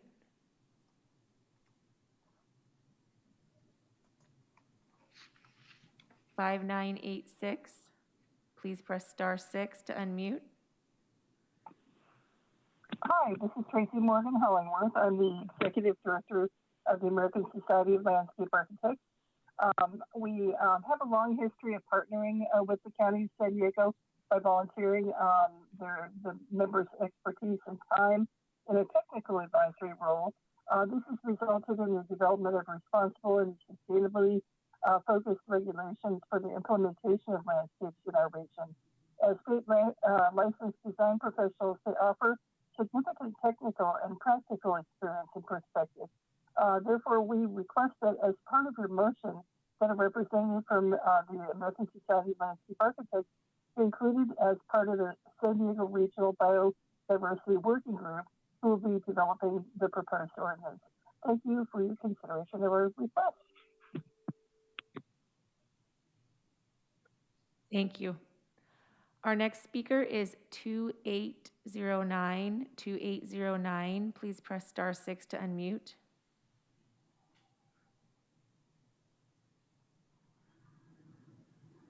Hi, this is Dr. Peter Anderson again with the Sierra Club Conservation Committee, and we strongly support the initiative for native plant landscaping. First of all, we are gratified that the supervisors are recognizing the incredible biodiversity of the county and preserving that and even expanding the native plants and endangered plants that are here is a wonderful goal. But beyond that, there are some very pragmatic reasons for supporting this. Many native plants are less combustible in terms of wildfire. They recover quickly from wildfire. They also provide habitat for pollinators, and none of us would have eaten food this week if it wasn't for pollinators that pollinate our crops.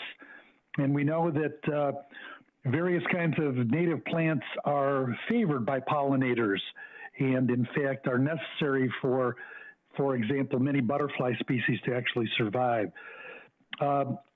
Finally, these are probably the most drought-tolerant species. They've spent tens of thousands of years adapting to low water conditions that occur periodically in our Mediterranean ecosystem, and it will require less water, which is a very important goal for the County of San Diego. So thank you to the supervisors for introducing this, and Sierra Club Conservation Committee is strongly in support. Thank you. Our next speaker is 8340. 8340. Please press star 6 to unmute. Hello again, this is Lucera with San Diego Coastkeeper speaking in favor of item 7. I urge the county to support the development of a comprehensive native plant landscaping policy. Non-native landscaping increases water use, contributes to runoff and pollution, and increases wildfire risk. An investment in native landscaping will increase biodiversity, beautify our neighborhoods, and create opportunities for education and stewardship. I urge you to support this to help our region expand natural habitats and protect against drought and wildfire. Thank you. Thank you. Our next speaker is 3349. 3349, please press *6 to unmute. Hello, this is Sandra Farrell. I'm chair of the Twin Oaks Valley Community Sponsor Group, but I'll speak as an individual. I would like to sincerely thank Supervisors Lawson Reamer and Chairman Fletcher for proposing this policy. It is long overdue and makes so much sense in San Diego County, which is one of our most biologically diverse areas in our country.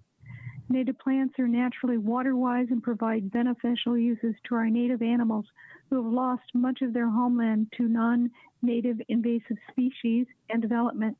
I think public education will greatly help so the public understands the benefits of native plants and their uses. Thank you very much. Thank you. Our next speaker is 4109. 4109, please press *6 to unmute. Hi, this is Hannah Bay, Executive Director of the San Diego County Farm Bureau. San Diego County Farm Bureau is in opposition to this proposal as the way it's written. Although well-meaning, native plant requirement policy does not take into account how our county has evolved from a rural county to an urbanized area and how natives would perform in this environment. We're not sure how any native plant policy could identify the magnitudes of microclimates here and how the natives will grow well with one another. Most important to planting is planting the right plant in the right area. And when a homeowner is successful with plants, they'll want to plant more. And this isn't what would help our county most by regulating temperature extremes, moderating the climate, providing shade, improving soils. Who will enforce this policy if adopted? And where will they gain their horticulture expertise and plant identification knowledge? The Farm Bureau is requesting that instead of a policy, we create a public education program. Instead of regulating plantings on private land, any reference to private land should be deleted. And if this policy does go forward, we sincerely request that an effort's made to find consensus and collaboration with a diverse set of stakeholders. The parties listed in the working group do not include any commercial growers of landscape plants, does not include any commercial growers of native plants, landscapers, landscape designers, or retail garden centers. Each of these people have expertise in different areas of the subject and are a very important part of any narrative involving plants and landscaping. The working group should also include UC Cooperative Extension, who can contribute to their extensive knowledge. Thank you for our consideration and our comments. Thank you. Our next speaker is 3135. 3135, please press *6 to unmute.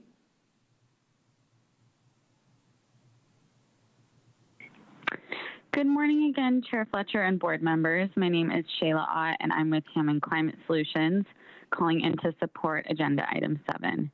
Thank you for your leadership in ensuring the rich biodiversity that sustains our county is protected and is given the chance to thrive for generations to come. I want to urge you to support the creation of a comprehensive native plants landscaping policy to help our region expand natural habitats and protect against drought and wildfire, which are increasing in severity and frequency as we're all seeing.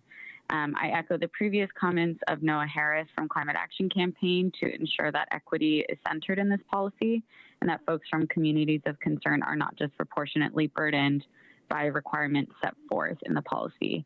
I also strongly encourage the expertise, wisdom, and consultation of Native tribes to be a central pillar in this policy, as they are the original caretakers of the land, the unceded Kumeyaay land that we're all on here in San Diego.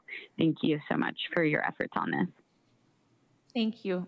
Our next speaker is 7503. 7503, please press *6 to unmute.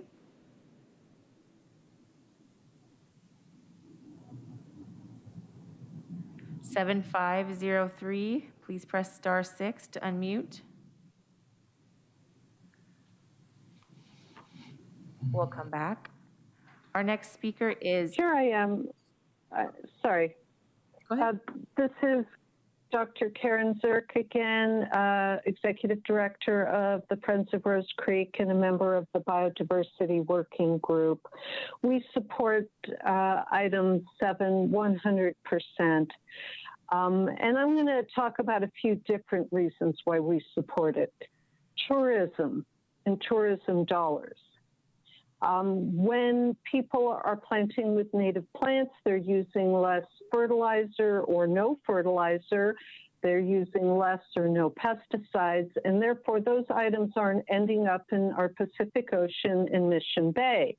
And polluted water does not help drive San Diego County's tourism industry. So it's very critical that as we switch, or that we start switching to more native plants that reduce urban runoff and protect the water quality that drives our tourism industry. I wholeheartedly agree again with the comments of Dr. Landis and Dr. Anderson, who we work closely with. And I want to speak just briefly about the excitement of restoring native plants in your yard and seeing the birds come and seeing the bugs come and seeing a hawk kill a pigeon in your front yard and you have a firsthand view of it. That is the way to bring nature into our communities. It is a way to help us reconnect with nature. And as so many studies are coming out, nature is critical to human health and happiness. And by creating more native landscapes and providing the support necessary, we will not only increase the health of our environment, but we will increase the health of our human community. Thank you very much, and I urge you to support this item. Thank you. Our next speaker is 7522. 7522, please press *6 to unmute.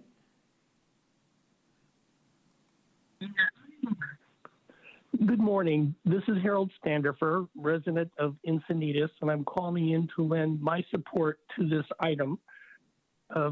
It makes all the sense in the world to move towards landscaping with use of native plants in our community. It will reduce water usage.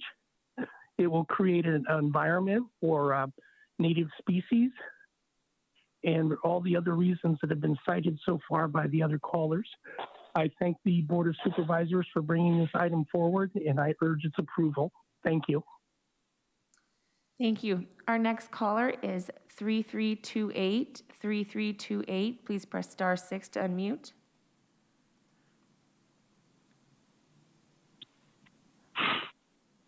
Good morning again. This is Andrew Meyer from the San Diego Audubon Society. I'm the Director of Conservation there and am lucky enough to be the Program Manager for the Rewild Mission Bay project. San Diego Audubon Society supports native plant landscaping, and this policy is the beginning of a great effort. As has been said many times before by supporters on the phone, thank you very much for bringing this forward. Our native plants provide the habitat that our birds, other wildlife, and humans need. Native plants can be brought into our residential, commercial, and industrial landscapes with great benefits to native wildlife.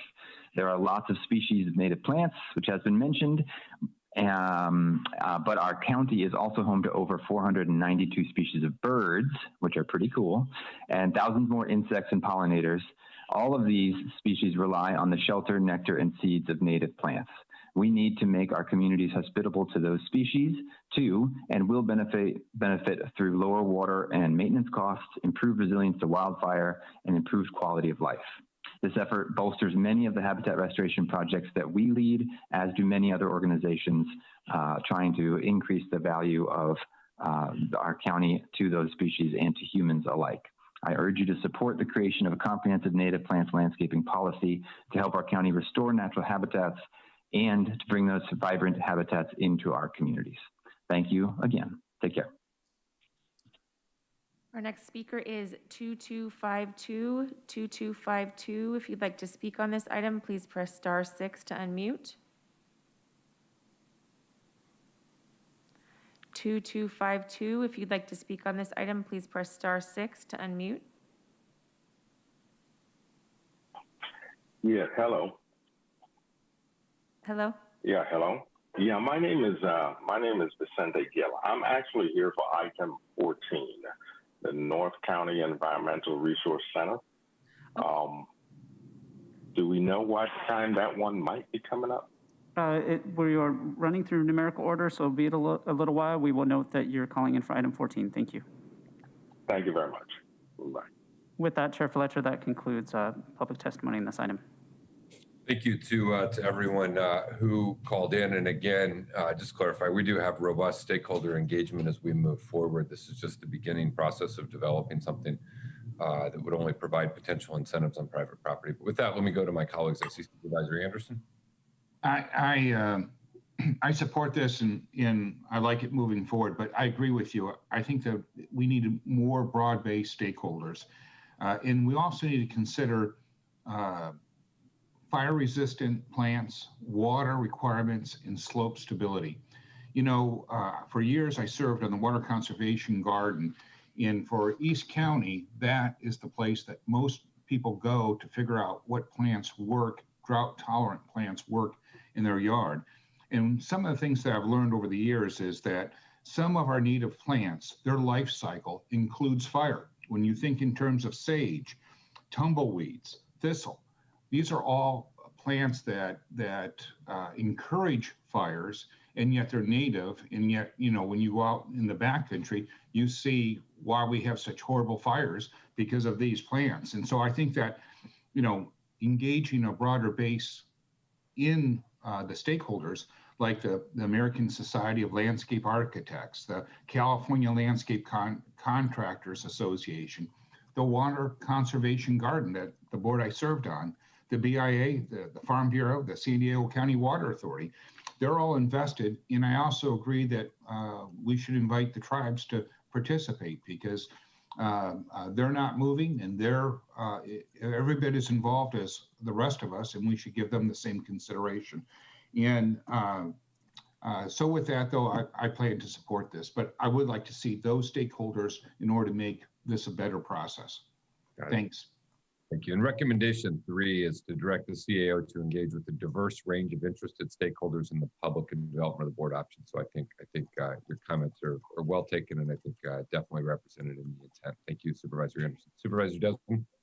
Thank you, Mr. Chair. I too am going to be supporting this item here. You know, I think it's a good idea to you know, have native plants and landscaping. It reduces water usage and you know, all the other benefits. But and I do appreciate the clarification on private property. It was a bit it wasn't clear to me in recommendation number 2 that to what level of private property this might be enforced, I guess, for lack of another term. I did hear though from there's a lot of nurseries in District 5. I've got many growers up here in District 5. And so one of the things that was pointed out to me is that there's a multitude of microclimates in San Diego County. I mean, we've got, you know, what's going to grow good at the beach, you know, and 3 miles inland is going to be completely different to 5 miles inland to 10 miles inland. And so we've got a lot of different microclimates. So we got to make sure that we aren't too restrictive in what native plants are.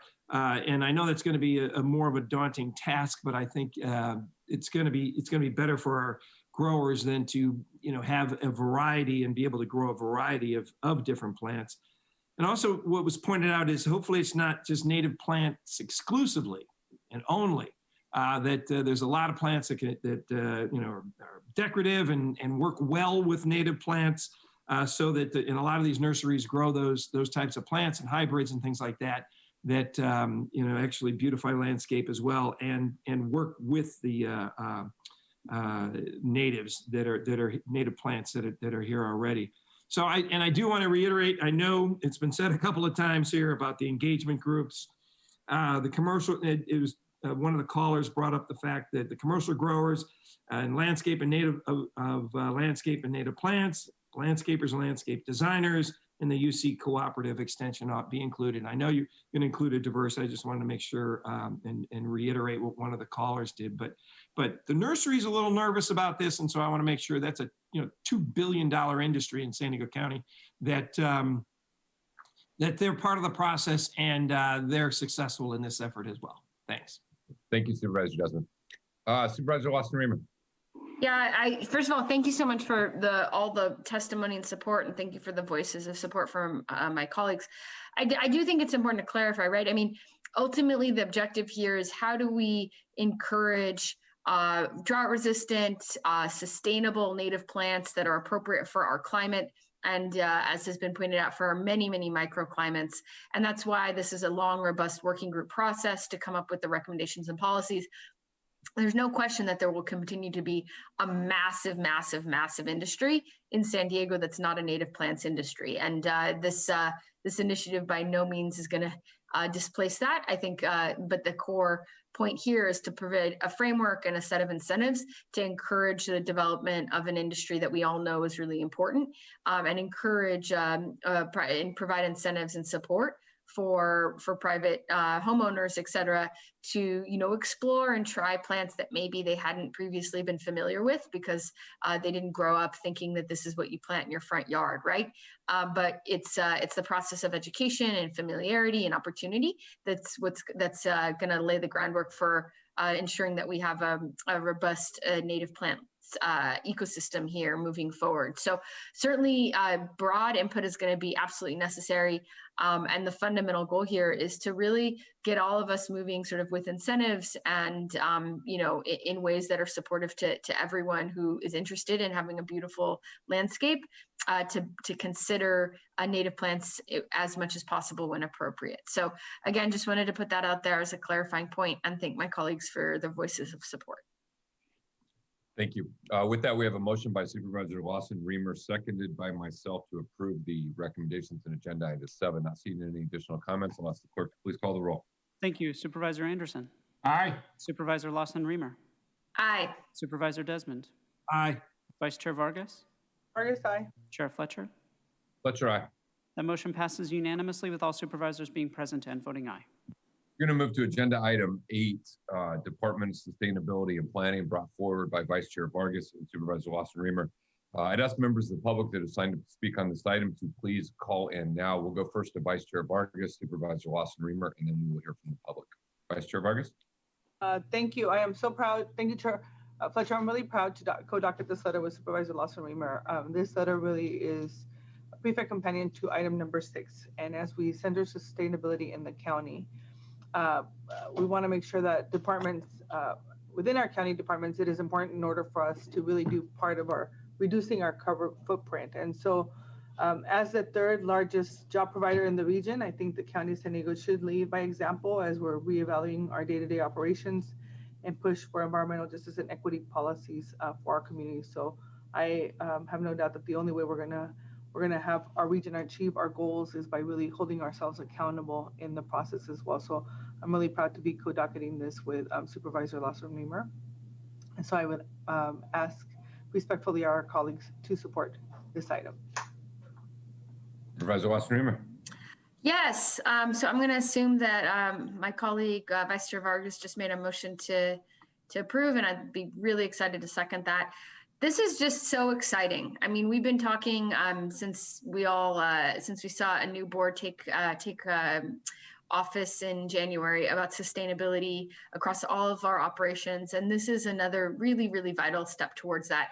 I think that we have at our county just extraordinary employees who are doing a great job every day doing their jobs, but they haven't really been asked to sort of think about how do you integrate sustainability and how do you make plans in each of your departments to center sustainability and how we conduct our day-to-day operations. And so instead of sort of being directive from the board with sustainability plans at the top down, what this board letter is all about is saying, departments, put your thinking caps on, get input from every employee, get input from stakeholders, and come up with sustainability plans that make sense for your department, knowing that we're gonna have 1,000 flowers blooming. There's gonna be tons of different wonderful ideas that come forward from all of our departments in terms of how each department can advance sustainability within their own purview. And I think that's just, given the caliber and the quality of the county employees that we have here, working for the county, I am anticipating some really transformative ideas coming out of each department. And just kind of giving some illustrations of some of the conversations I've had over the last many months, looking at anything from, departments that print a lot of paper, how can we print less paper? Maybe we need less paper and less binders and more, things by email, to departments that have vehicles and have big fleets of vehicles like our public safety and our sheriffs. How do we start transitioning those vehicles to be a fleet of electric vehicles, because we clearly need sheriff cars, but maybe we can move those towards electric as opposed to, continuing on with the current fleet that we have now, to thinking about buildings and the kind of buildings we're doing. We're building all sorts of really important things for our community in so many ways, in big investments, large and small, across San Diego County. How do we make sure that those buildings that we're building are sustainable? Can we prioritize energy efficiency retrofits? Can we prioritize making sure that we're building buildings that don't leak heat? And those are the kinds of ideas I can imagine coming out of our building groups. So again, I feel like those are just some initial ideas I've heard from people in conversations. I'm incredibly excited about the opportunity for departments to coordinate as well with the Office of Equity and Racial Justice and Integrative Services to develop criteria for all of these analysis and to put forward a bunch of plans that make sense for them. So just to wrap up, I think the core thing to me that's so important about this action today is that sustainability is not something that we are asking or trying to lead the region towards. It's something that we as a county are going to implement in every aspect of our operations, from recycling to reduced footprint in the first place on our planet and on our ecosystem, and ensuring environmental justice is foregrounded in how we think about all of our departments' work. So that being said, I just so excited to see what our county employees come up with. I'm sure they're going to have infinitely better ideas than we could have here just ourselves, and very proud to second this motion and hope to have the support of my colleagues. Thank you. Thank you, Supervisor Losser-Reimer and Vice Chair Vargas. We have a motion and a second. Let's go to public speakers at this time, and then we'll come back to our colleagues for discussion. Thank you, Chair Fletcher. We have 13 requests to speak on this item and received 122 e-comments. Any members of the public that requested to speak on item 8, please dial into the conference line now using the instructions that were provided to you. We will be calling speakers by the last 4 digits of their phone number. You'll hear a notification that your call has been unmuted. You will then need to press *6 to unmute your phone. Each caller will be asked to state their name for the audio record, and you will have 2 minutes to address the board. You'll hear the sound when your time is up, so please conclude your comments at that time. I'll remind the public speakers they should mute their TV or live video stream before they begin speaking. And if you could please identify the first caller. Our first caller is 8046. 8046, please press *6 to unmute. Good morning, Chair and Board of Supervisors. This is Noah Harris again with Climate Action Campaign and a member of the San Diego Green New Deal Alliance, calling in support of the creation of sustainability plans for all departments. And we also want to register our support for item 6, which called for the restructuring of county departments to prioritize sustainability, natural resources management, and equity. To achieve zero carbon, as the most up-to-date climate science says is necessary, and in line with the forthcoming regional sustainability plan, every level of the county will have to take bold, unprecedented action to slash greenhouse gas emissions. The climate crisis and environmental injustices have and will impact communities of color and low-income communities first and worst. It is essential for the board to ensure that its departments are prioritizing climate and equity in all county work. For each departmental sustainability plan, equity must be at the center. All external climate investments through all departments must be prioritized in communities on the front lines of the climate crisis and environmental injustices. And finally, thank you again to Supervisors Vargas and Losser-Reimer and Fletcher for these sustainability items on the agenda today. Thank you. Thank you. Our next caller is 3328. 3328, please press *6 to unmute.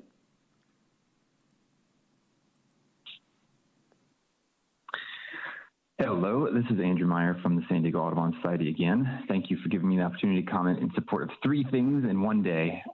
It's fantastic to see many of the great ideas that are being brought forth by the Board of San Diego, Board of Supervisors for the County of San Diego. We support the county's efforts to address sustainability head on. Our county has amazing habitat for birds and other wildlife, and we need to be prioritizing sustainability and conservation wherever possible. This kind of planning process could lead to a more efficient county, better satisfaction for county employees, and positive impacts to our county's wildlife and habitats. I appreciate that Supervisor Lawson-Remer mentioned the great staff that the county has and the work that they can do to bring this into their life and into their employment at the county. And I think that's a really good opportunity for them to see more job satisfaction and improve our county at the same time. So please support the creation of sustainability plans across all County of San Diego departments. Thanks. Thank you. Our next speaker is 2809. 2809. Please press *6 to unmute. Once again, this is Dr. Peter Anderson with the Sierra Club San Diego Conservation Committee, and we strongly support item 8. Sustainability is a central organizing principle of every organization, be it a business, a nonprofit, a county, a city, a nation. To the extent that their policies are unsustainable, they will eventually die. And we've seen a number of disasters around the world, from nuclear disasters to industrial wastelands to polluted rivers or bays, from plans that are unsustainable. So we strongly applaud you getting a bottom-up approach to providing sustainability from every department. I totally agree with Noah that this could even enliven your staff by being creative in ways that enhance sustainability in energy, transportation, water, carbon sequestration, et cetera. So once again, we thank the Board of Supervisors for bringing this forward, and Sierra Club San Diego is strongly in support. Thanks again. Thank you. Our next speaker is 8569. 8569. Please press *6 to unmute. Good morning again, Chairman Fletcher, members of the board. This is Frank Landis, and I'm speaking again for the San Diego chapter of the California Native Plant Society. It's a real delight to be speaking in support of 3 measures on one day. We strongly support the county working hard to make this operation, to make the operation of all its components sustainable as fast as it can be reasonably done. And to that end, we support this measure. I wanted to briefly go back to measure 7, and thank you for the unanimous vote, and to point out that we've already got, to my knowledge, 2 members of the Kumeyaay tribe on our board. We've got a former staffer from the Water Conservation Garden. We've got, I think, 2 nursery people, and we've got a landscaper who specializes in fire-resistant landscaping using native plants. So we're all basically singing from the same hymn book on this one, I think, and I think some of the fears that people expressed are perfectly reasonable, but we're thinking exactly the same thing, and we don't want to hurt them either. So thank you for taking my testimony, and have a wonderful Cinco de Mayo. Thank you. Our next speaker is 6365. 6365. Please press *6 to unmute. Hi, good morning. This is Tommy Howe with San Diego County Democrats for Environmental Action. I'd like to speak in favor of item 8. As Chair Fletcher and Supervisor Lawson-Remer and Supervisor Vargas and the many public speakers this morning have ably detailed, one of the reasons San Diego County is such a special place to live and work is because it's the most biodiverse county in the U.S. in terms of habitats, in terms of wildlife, ecosystems, and the many native plants we have in our area. It's truly a spectacular home. We know this. We all want to keep it that way. Interestingly, as Frank Landis once noted, our wide array of species often comes in contact with civilization, and San Diego is one of these oddball places where you can find endangered species next to parking lots. So to that end, I applaud the board for the amazing work it's already committed to this session, most notably committing to zero carbon by 2035 and a native plants landscaping policy to help our region expand natural habitats and increase resilience to drought and wildfire. This is tangible, it is actionable, it is necessary, and as Dr. Zirk indicated earlier in her remarks on item 6, this is the kind of leadership so many of us have been looking to our county to deliver on for years. And I hope the board continues to think big when it comes to climate and our environment. And one of the ways it can do that is by pledging today to support the assessment of the county's organizational structure and restructuring departments to ensure sustainability is centered across all of our county departments. This too is tangible and actionable. It will result in more efficient county operations and serve as a positive leadership model for municipalities and businesses, military bases, and other entities that operate within our county. Thank you for your time today. Thank you for the action you've already taken today on items 6 and 7. Thank you, staff, for their work. And please consider voting yes on item 8. Many thanks. Thank you. Our next speaker is 3135. 3135. Please press star 6 to unmute. Good morning again, Chair Fletcher and board members. My name is Shayla Ott, and I'm with Hammond Climate Solutions, calling in to support agenda item 8. Thank you for taking all of the significant steps mentioned today to combat the climate crisis we are already seeing the effects of, first and foremost in communities of concern. We need you to continue to take bold actions to save our planet for future generations, and it's definitely time that we look at our county's internal operations. In addition to the need to restructure departments to ensure climate justice is centered across all departments, as mentioned earlier, I strongly urge the county to create an Office of Sustainability to further work towards our climate and equity goals. Thank you so much for your efforts on this again, and have a great day. Thank you. Our next speaker is 7522. 7522. Please press star 6 to unmute.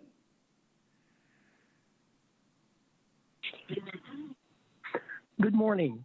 This is Harold Standifer, resident of Encinitas, calling in to lend my voice to support of passage of item 8 on the agenda today. The furthering of sustainability is a no-brainer, actually, and actually part and parcel with item number 6.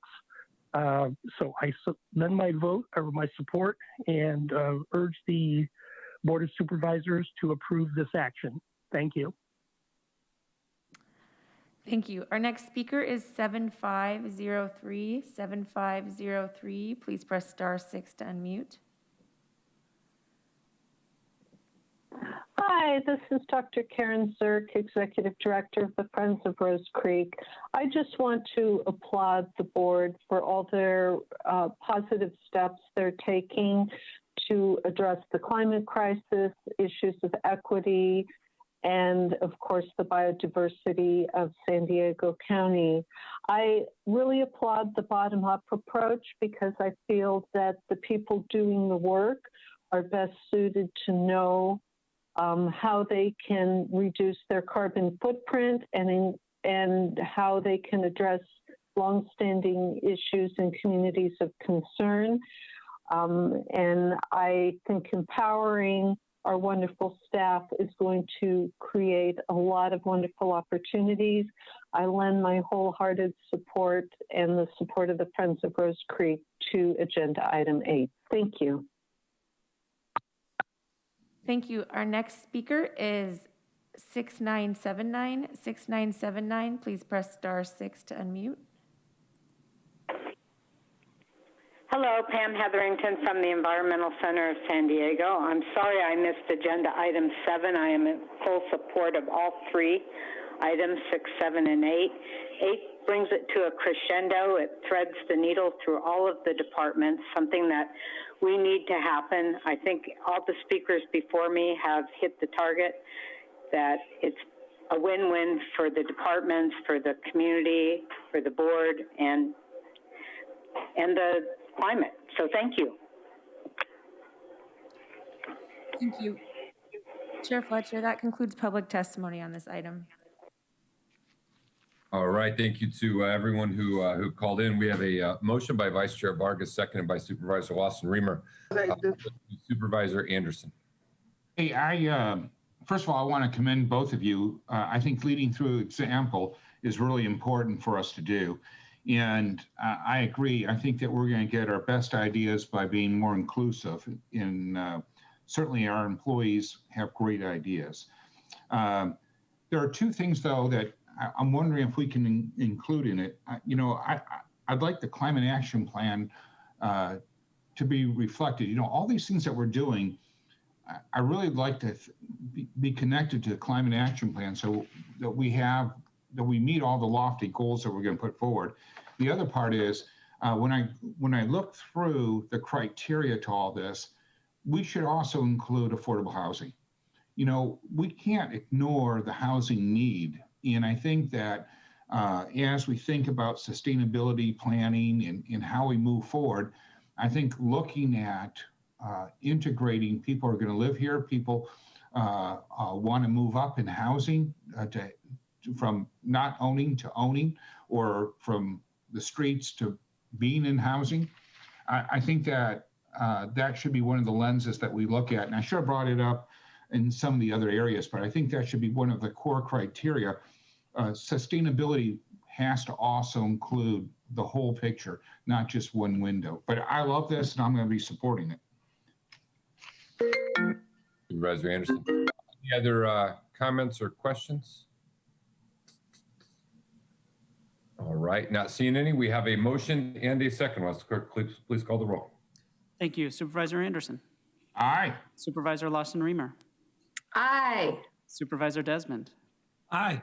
Vice Chair Vargas. Vice Chair Vargas. Vargas, aye. Thank you. Chair Fletcher. Fletcher, aye. The motion passes unanimously with all supervisors being present and voting aye. We're going to move to agenda item number 9. This was continued from 4-7, Framework for a Future Cooperative Approach to Tribal Government and Fee-to-Trust Proposals. An item brought forward by Vice Chair Vargas and Supervisor Desmond. I would like to ask members of the public who wish to comment on this item to please call in at this time. We will hear from Vice Chair Vargas, Supervisor Desmond, and then we will go to public speakers and return for board deliberation. Vice Chair Vargas. Yeah, thank you, Chair Fletcher. I'm really proud to have doctored this board letter with Supervisor Jim Desmond. And as I mentioned last time around when I requested a continuance, I really wanted to have some time to really look into some of the concerns that were raised by some of the constituents in my district. And so as a result, I wanted to actually propose a friendly amendment that the county notifies property owners, residents, and businesses consistent with county planning and zoning laws.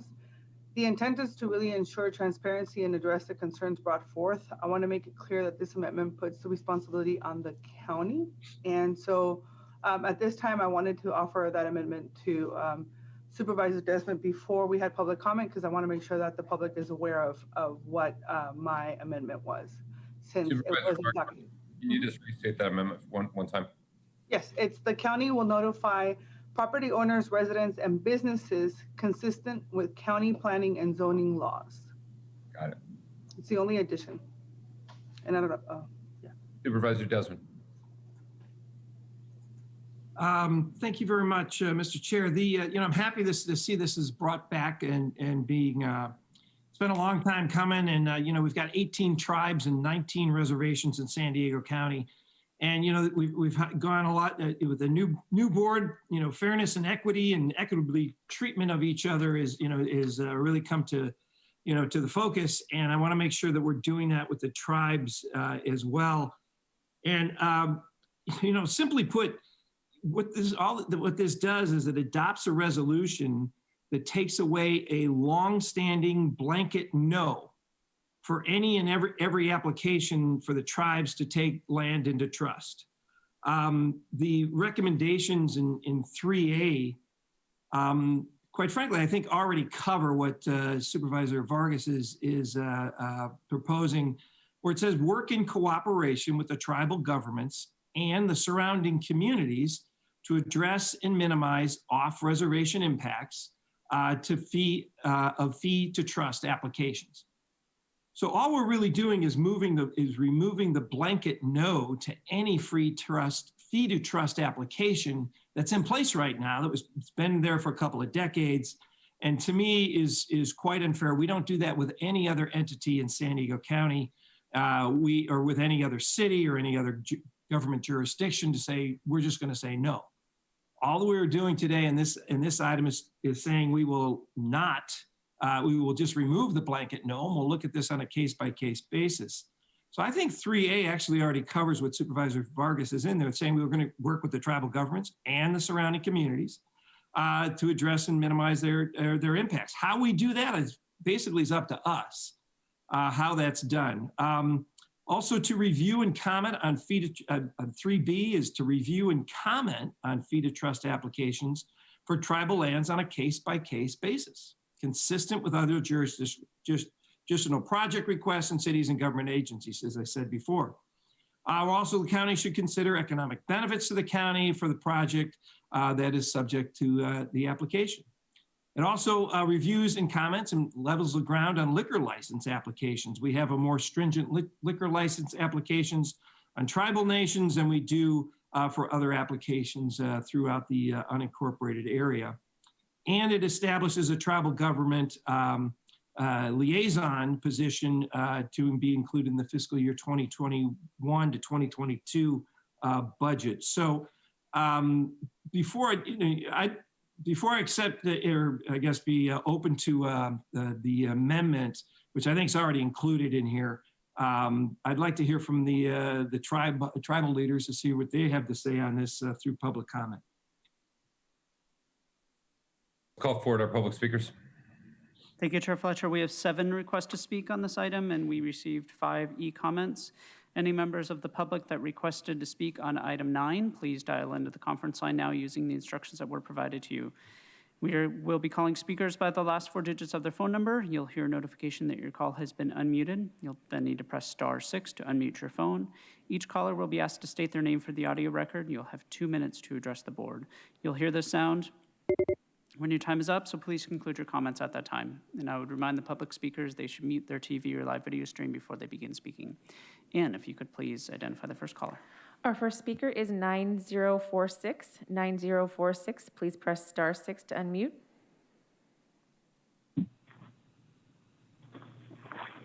Good morning, Supervisors. My name is Marcus Coro. I'm the chairman of the Campo Band of the Kumeyaay Nation. The Campo Reservation is located 50 miles east of San Diego, but that was not always the case.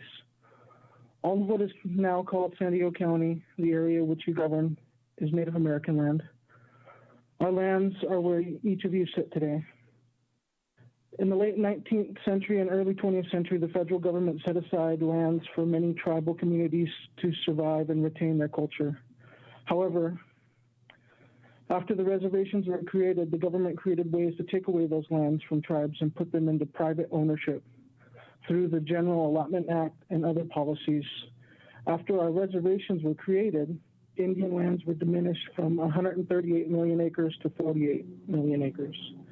These policies shredded many of our reservations from removing portions of our land and leaving private inholdings in others. In 1934, the Indian Reorganization Act was passed to create a method to right these wrongs. Among its provisions is a fee to trust process that allows federally recognized tribes to regain some of the lands lost and place them back into sovereign control. The tribal governments must buy back these lands. They are not given to them.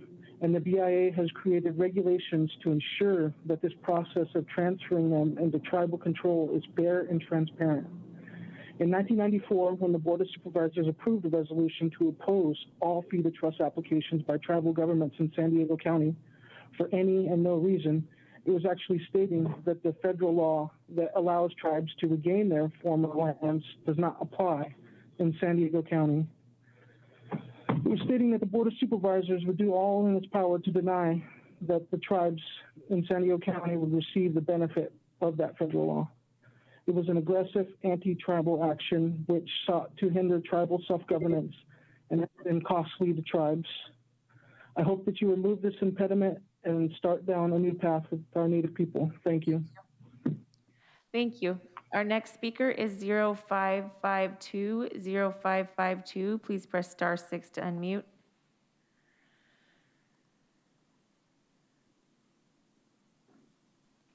(0552), please press *6 to unmute.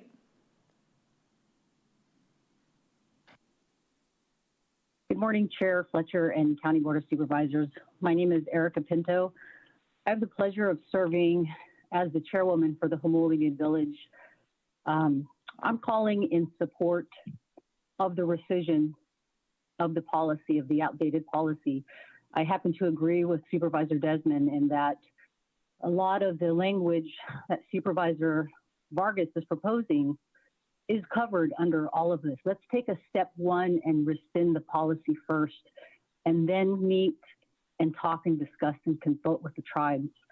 I really appreciate the new direction that this County Board of Supervisors is heading. My tribe specifically, Hamul, has had the worst experience with the past Board of Supervisors, and it prevented us from expanding our land base for homes, for medical buildings, for cultural centers. This new path that the County Board of Supervisors is proposing to take with the rescinding of the policy is a long time coming. As humans, we evolve. The first governor of California had a bounty on American Indian heads and paid the price to murder our people. That's changed. The Governor Newsom has since apologized for the atrocities towards Native Americans. We evolve, we change policies, we rescind policies, we remove statues, we don't name buildings in honor of people who have contributed to such atrocities. So my request for the County Board of Supervisors is to please consider rescinding this, vote to rescind this policy. It's been 30 years that this has been in place. Please consider doing this. I thank you all, and I appreciate the proclamation, Chair Fletcher, that you gave at the beginning of this meeting. Very important epidemic facing American Indian communities. Thank you for your time, and thank you for your consideration. I thank you all. Thank you.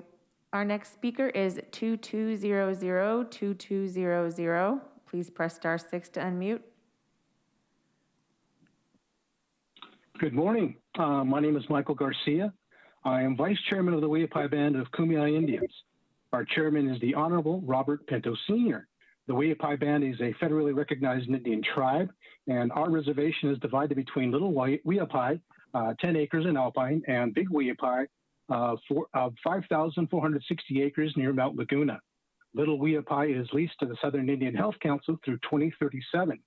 The Southern Indian Health Council operates a general practice ambulatory Indian health clinic facility under contract with the Indian Health Service for its 7-member tribes, including Weapai and the general public. Big Weapai is off-grid to the SDG&E transmission grid and all telecommunication services, and is among the most remote of reservations at an elevation of between 5,000 and 6,400 feet, with a single access road that is unsafe and without easement or right-of-way. The Weapai Band urges the San Diego County Board of Supervisors to repeal Board Resolutions number 94115, previously adopted on March 29th of 1994, and number 01162, previously adopted on June 13th of 2001. Resolution number 94115 requires the county oppose all feeder trust applications proposed by tribal governments in San Diego County. Between 2001 and 2002, Weapai engaged the county in negotiation of a draft cooperative agreement. However, at the instructions of the board, the CAO terminated the negotiation with the tribe by letter dated November 27, 2002, and directed its staff not to open or continue any future discussions with the tribe. The county has opposed the Weapai Band's 2 non-gaming feeder trust applications 4 times. Their submission in 2001, and appealed BIA approvals of our non-gaming feeder trust application 4 times to the Interior Board of the Indian Appeals. This opposition by the county to non-gaming feeder trust applications by an off-grid tribe should be an embarrassment to the county and not a board policy. These resolutions are inequitable. They result in harm to both tribal community interests, or tribal county interests, and they disqualify the county as a good faith party in any negotiation of interests. Weapai urges the board to take action today to rescind resolutions number 94115 and number 10162. Thank you. Our next speaker is 5795. 5795, please press *6 to unmute yourself.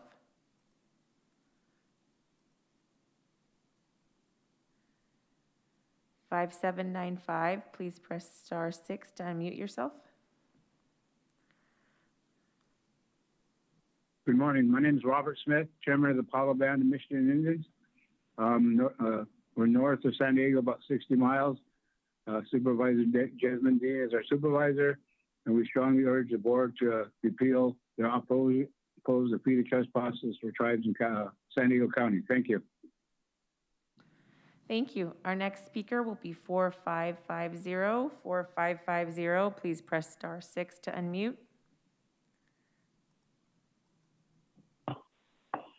Good morning, Mr. Chairman and board members. My name is Bo Mazzetti, Chairman from Rincon Reservation. You know, you don't know what you've lost till you lost it. Generation after generation, our people been handed down where our land's at and what we lost. It's been 170 years since our land was taken, and the fact that some of us, I want to make that clear, some tribes, very few of us, have the economic base to buy back our own land. And that's what we're asking. It's just a fair opportunity to buy back our own land. You know, there's a fear out there that the tribes are going to run all over and buy land. That's just untrue. Very few of us have the ability to buy back our land. The other thing is no one in this county can show you any land that a tribe has purchased where that land has not been improved and taken care of. No land that a tribe has bought was ever become an eyesore to the surrounding neighbors. The federal process for a tribe to get land into trust, into their reservation, could take as long as 12 years. So when we talk about procedures in the general public, federal law requires public hearing. So telling a neighbor that the zoning is going to change or something, that, you know, doesn't mean that you have that ability now under federal law, which obviously is supersedes state and county law. So to put additional requirements are ludicrous.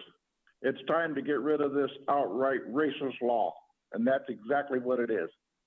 A racist law against the Indian people in this county. And I thank you for your time, and definitely it's time to change this. Let's do what's right. Thank you.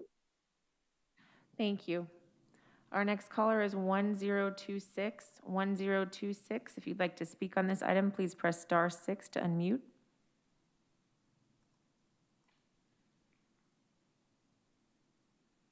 (1026). If you'd like to speak on this item, please press *6 to unmute.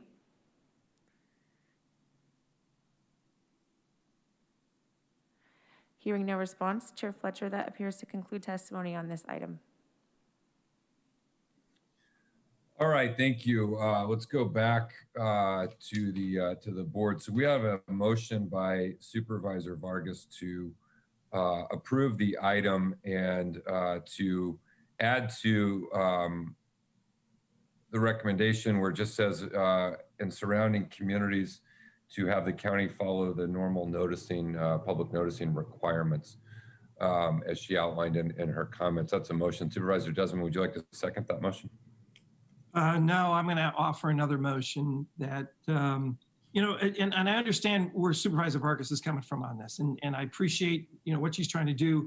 And we still have that capability to notice how, you know, as soon as we hear of an application that comes from a tribe, that we, you know, we can still do that, what you're asking. I just don't see making it a condition of this removal of these. So Supervisor, it's not a condition, and so I appreciate that you don't accept my amendment. So at this time, I actually prefer to do a friendly amendment that we add to recommendation 3.E, the county notifies property owners, residents, and business consistent with county planning and zoning laws. You know, and I want to make sure that everybody understands that this, I absolutely am supportive of the spirit of the letter. I am 100% behind all of three recommendations that we're making and have been an advocate for it. It's just in addition to 3.E. And so that would be my friendly amendment that I'm recommending, a substitute motion that I'm requesting. Okay, hold on. So we don't actually have a motion and a second that's out there. So maybe Supervisor Desmond, if you want to make your motion. I'd like to make a motion to approve the item as presented without, I think it's disrespectful to put any other condition other than, let's just remove this. If you want to change it later and bring it back, bring something else back, fine. But I think it's disrespectful to the tribes and our, our equals as sovereign governments that we're putting this extra condition on here. Let's just get rid of this blanket no, and then we can move forward. I think it's disrespectful for doing that. So my motion is to move the item as presented. Okay, so we have a motion by Supervisor Desmond. Is there a second to his motion?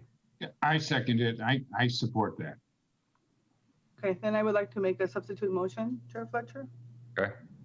And the substitute motion would be to a recommendation to add 3E, which is the county notifies property owners, residents, and businesses consistent with county planning and zoning laws. All right, I'm happy to second that. Look, we're having a big debate about nothing.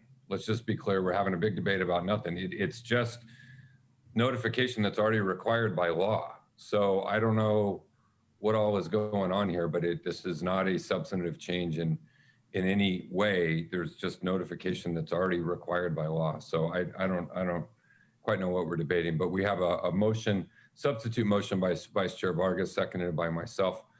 Are there any comments or questions on that? All right, Wes Clerk, please call the roll. Thank you. Supervisor Anderson? No. Supervisor Lawson-Remer? Aye. Supervisor Desmond?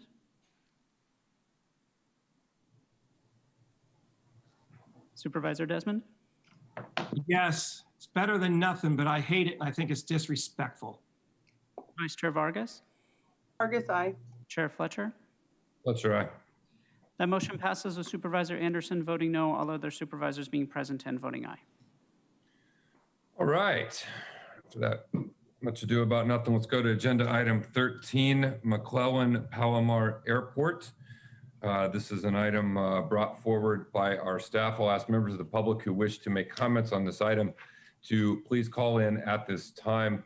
Let's begin as our callers call in. Why don't I turn it over to staff for their presentation? Good morning, Chair Fletcher and members of the board. I'm Cam Humphreys, Director of Airports. This item is a request to rescind adoption of the McClellan-Palomar Airport Master Plan update and to decertify the Program Environmental Impact Report, or EIR, and related findings pursuant to a Superior Court order. On October 10th, 2018, the board adopted the master plan and certified the EIR. Following the board's adoption, Citizens for a Friendly Airport filed a claim challenging the board's decision. In January of this year, the Superior Court largely upheld the final EIR. However, the court found the EIR needed additional limited noise review in response to public comments from Vista, which is well outside of the noise impact study area. Staff is currently conducting additional noise analysis, and once completed, the EIR will be ready for recertification. The court also determined a conditional use permit amendment is required to be issued by the City of Carlsbad to implement the approved master plan. Subsequently, the court ordered the county to set aside all approvals associated with the master plan and EIR within 60 days, if not appealed. The board voted in closed session to not appeal, which now requires the county to rescind approval of the master plan and decertify the EIR. To provide context to the events leading to the court's order, I will provide a brief overview of the airport, the master plan's purpose and update, the near-term impacts of rescinding the master plan, next steps, and staff's recommendations. The county opened Palomar Airport in 1959. When the airport was constructed, the surrounding area consisted mainly of agricultural uses. Over the last 6 decades, light industrial, commercial, residential, and other uses have developed around the airport. In 1978, the City of Carlsbad annexed the airport and issued a conditional use permit for its continued operation as an airport. The Federal Aviation Administration, or FAA, identifies Palomar as a commercial service airport in the National Plan of Integrated Airport System, indicating both its national significance and its eligibility for federal grant funding for airport improvements. As a transportation hub, the airport handles over 146,000 takeoffs and landings each year and is home to over 300 based aircraft. The airport also facilitates emergency services such as medical transport, fire response, and law enforcement. The airport is home to many businesses, supports thousands of jobs, and generates hundreds of millions of dollars in annual economic activity. After the FAA certified Palomar for commercial service in 1996, regional carriers offered flights to Los Angeles and Phoenix on 30-seat turboprop aircraft. However, economic conditions led to an industry consolidation that resulted in less service at smaller airports. Consequently, regular service ended at Palomar in April of 2015. With continued interest of residents and stakeholders, the master plan contemplated future commercial service. However, there are several factors that limit the size of commercial airliners, such as runway length, pavement strength, aircraft parking areas, and passenger terminal capacity. For example, the Boeing 737 150-seat airliner cannot be used for passenger service at Palomar due to the airport's short runway, low pavement strength, and small aircraft parking area. Last week, there was a report that an Airbus A320, another 150-seat airliner, landed at Palomar. This report was prompted by an FAA system that incorrectly identified a Falcon 2000, a small business jet, as an Airbus A320. Although the FAA later confirmed the aircraft was a Falcon 2000, the incorrect aircraft identification was picked up by several aircraft tracking websites, including one used at Palomar. However, like the Boeing 737, the Airbus 320 cannot operate at Palomar due to the airport's short runway, low pavement strength, and small aircraft parking areas. Considering these limitations, the master plan is based on smaller 70-seat regional jets, such as the Bombardier CRJ 700. Before looking at the master planning process, it is helpful to understand the roles and responsibilities of those involved. The FAA has the sole regulatory and enforcement authority over airspace, air traffic control, aircraft noise, and airport safety standards, and only the FAA can limit aircraft operations at an airport. The FAA also provides grant funding for capital projects to improve safety, extend the useful life of facilities, and develop infrastructure to meet aviation demand. Pilots are ultimately responsible for complying with FAA flight regulations and determining if they can safely operate at a particular airport. As a condition of the acceptance of airport grants, the county is federally obligated to comply with FAA regulatory requirements. In accordance with these requirements, the county operates, maintains, and improves the airport facilities and provides security and firefighting response services. The city of Carlsbad provides additional first responder services such as police and fire. An airport master plan is a comprehensive study that identifies the improvements needed to comply with safety standards and meet aviation demand over a 20-year period. The FAA requires the master plan to include a set of drawings that show the airport's current configuration and future improvements. These drawings, known as an airport layout plan, require FAA approval and form the basis for federal grant eligibility, the primary funding source for capital improvements at Palomar. Palomar's previous master plan was approved in 1997 and was nearing the end of its planning period when the board directed staff to proceed with an update.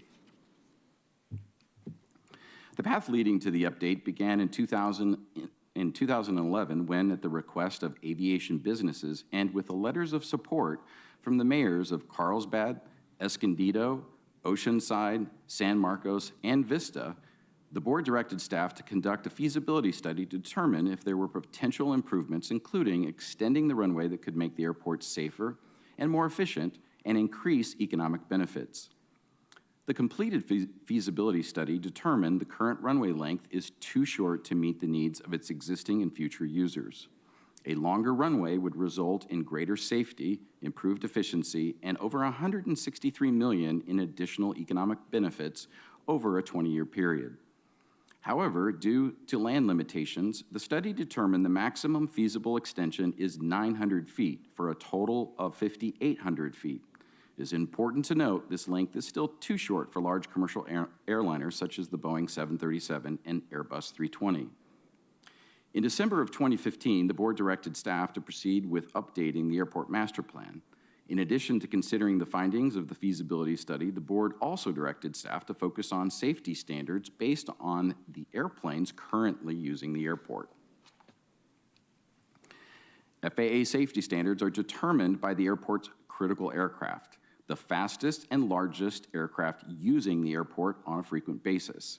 The airport reference code categorizes these safety standards based on the aircraft's approach speed, indicated by a letter from A to E, and the aircraft's wingspan and tail height, indicated by a number from 1 to 5.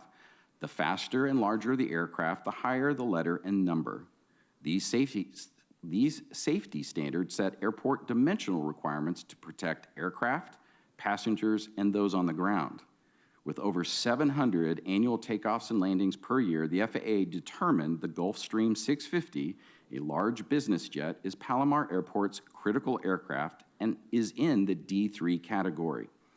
However, the airport currently only meets B2 safety standards for slower and smaller aircraft. It is important to note the FAA does not restrict pilots from using the airport with a lower safety standard category than their aircraft. Currently, 45% of the jets operating at Palomar exceed the B2 safety standards. One of the important safety standards is the runway safety area, a clear zone at the end of the runway. As determined by the feasibility study, Palomar Airport's runway is too short and the runway safety area only meets B2 safety standards. However, land constraints limit how far they can be extended. Engineered Materials Arresting System, or EMAS, can improve safety for land-constrained airports. In the event of a runway overrun, the specially designed materials absorb the energy and stop an aircraft in a short distance, much like a runaway truck ramp. This is a picture of a regional jet that had 34 passengers and crew on board that was safely stopped by EMAS. No one was injured, and the aircraft sustained only minor damage. In contrast, EMAS could have prevented an aircraft accident in Palomar in January of 2006 that resulted January of 2006 that resulted in 4 fatalities. With the recognition that nearly half the jet operations at Palomar exceed the B2 design standards, the feasibility study and the master plan recommended installing EMAS in addition to lengthening the runway. Following the board's direction, the master plan evaluated 4 alternatives that met D3 safety standards. Based on the evaluation criteria, the master plan recommended D3. Bridging the gap between the master plan recommendations and the existing airport status, staff recommended maintaining the B2 safety standards in the short term while working towards D3. The environmental review process for the master plan began in 2016 when a notice of preparation for the EIR was issued. The draft EIR was circulated for public comment in January of 2018. Based on comments received, the county elected to revise and recirculate portions of the EIR, including biological resources, greenhouse gas emissions, and energy use and consumption, to clarify and strengthen the analysis.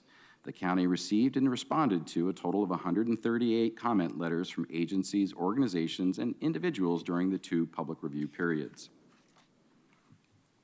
In addition to the environmental review, there was a public outreach program to provide information and receive public comments on the master plan, including a dedicated website, stakeholder meetings, and 3 well-attended public workshops with presentations and exhibits.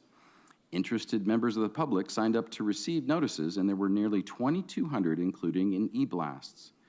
There were also multiple meetings of the Palomar Airport Advisory Committee, and in September of 2018, they voted to recommend the board adopt the master plan.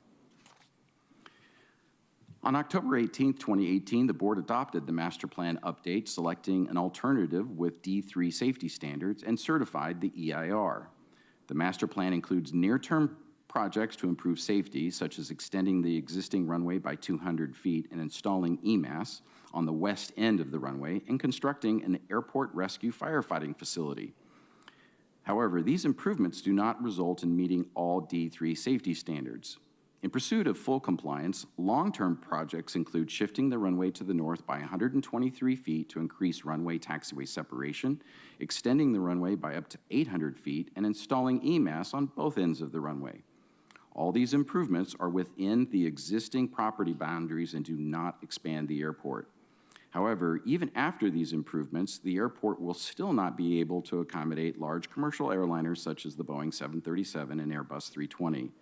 The master plan is not proposing to be the next John Wayne Airport. The constraints are too great. The airfield infrastructure is too limited to support these types of operations. The final step in the master planning process is FAA approval of the airport layout plan.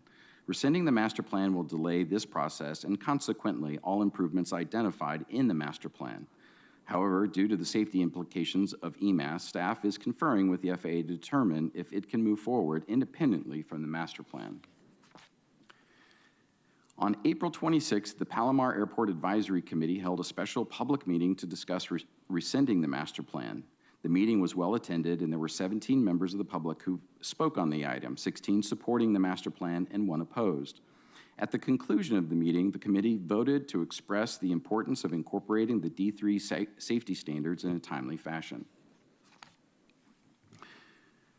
Staff will continue to reach out to inform the public and key stakeholders of the status of the master plan and any future related public meetings. In addition, staff is conferring with the FAA on planning and funding implications of rescinding the master plan. Staff is currently conducting the additional limited noise analysis, and once completed, the EIR will be ready for recertification. This, along with only making minor changes to the master plan, provides a streamlined opportunity to return to the board in the fall. Since both the master plan and EIR studied a range of alternatives, staff will provide options for the board's consideration, including the airport safety standards and improvement projects. Based on the court order, today's recommended actions include rescinding the adoption of the Palomar Airport Master Plan, decertifying the final EIR and related environmental findings, and directing staff to return to a future board hearing to present options. This concludes staff presentation, and we are available to answer any questions. Thank you. Let's go to our public speakers on this item. Thank you, Chair Fletcher. We have 36 requests to speak on this item, and we received 127 e-comments.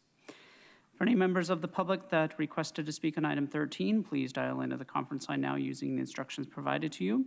We will be calling speakers by the last 4 digits of their phone number. You'll hear a notification that your call has been unmuted. You will then need to press *6 to unmute your phone.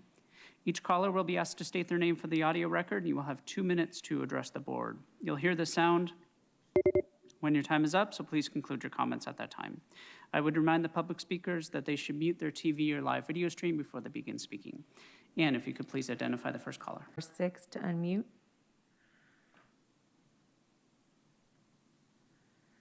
6685, please press *6 to unmute. We'll come back to that caller. Our next speaker is 7014. 7014, please press *6 to unmute. Good morning, Chair Fletcher and members of the board. My name is Josh Hochberg. I'm a pilot who uses the airport, and I operate Carlsbad Jet Center, one of 3 fixed-base operators at the McClellan Palomar Airport.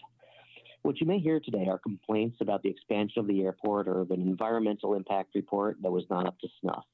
But the reality is that the master plan did not envision any sort of expansion of the airport, but instead included projects that would increase the safety levels for aircraft that currently fly out of the airport.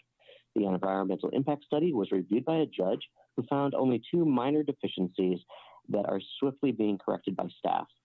What is before you is a technical step required by the court, but let it not be the end of a years-long process towards improving the safety at Palomar Airport. I respectfully ask that you direct staff to move quickly to bring back a master plan for certification that includes the safety improvements contemplated in the 2018 plan. Thank you. Thank you. Our next speaker is 1565. 1565, please press *6 to unmute.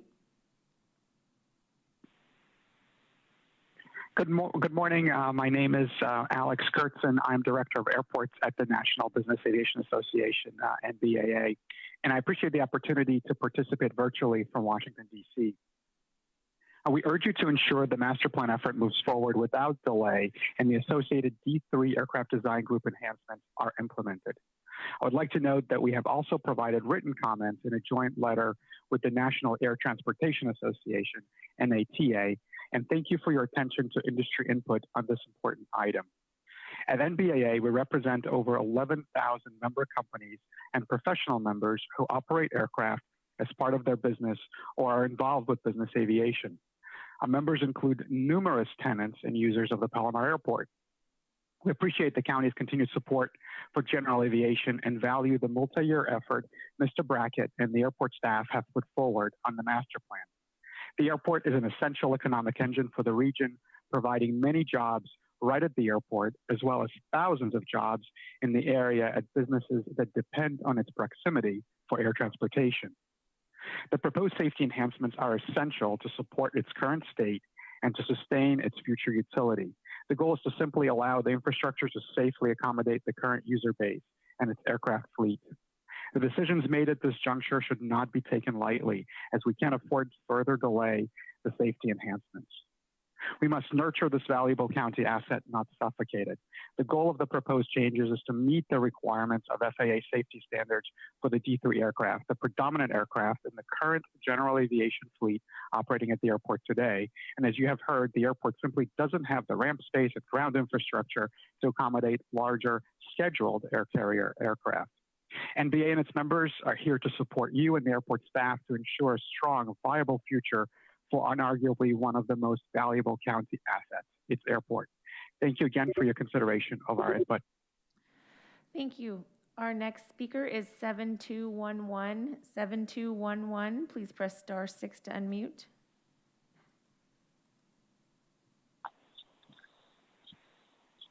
Good afternoon. My name is Marcus Vitale. I am a pilot at Palomar Airport, and I would like to just register opposition to this proposal. Thank you. Thank you. Our next speaker is 6318. 6318, please press *6 to unmute.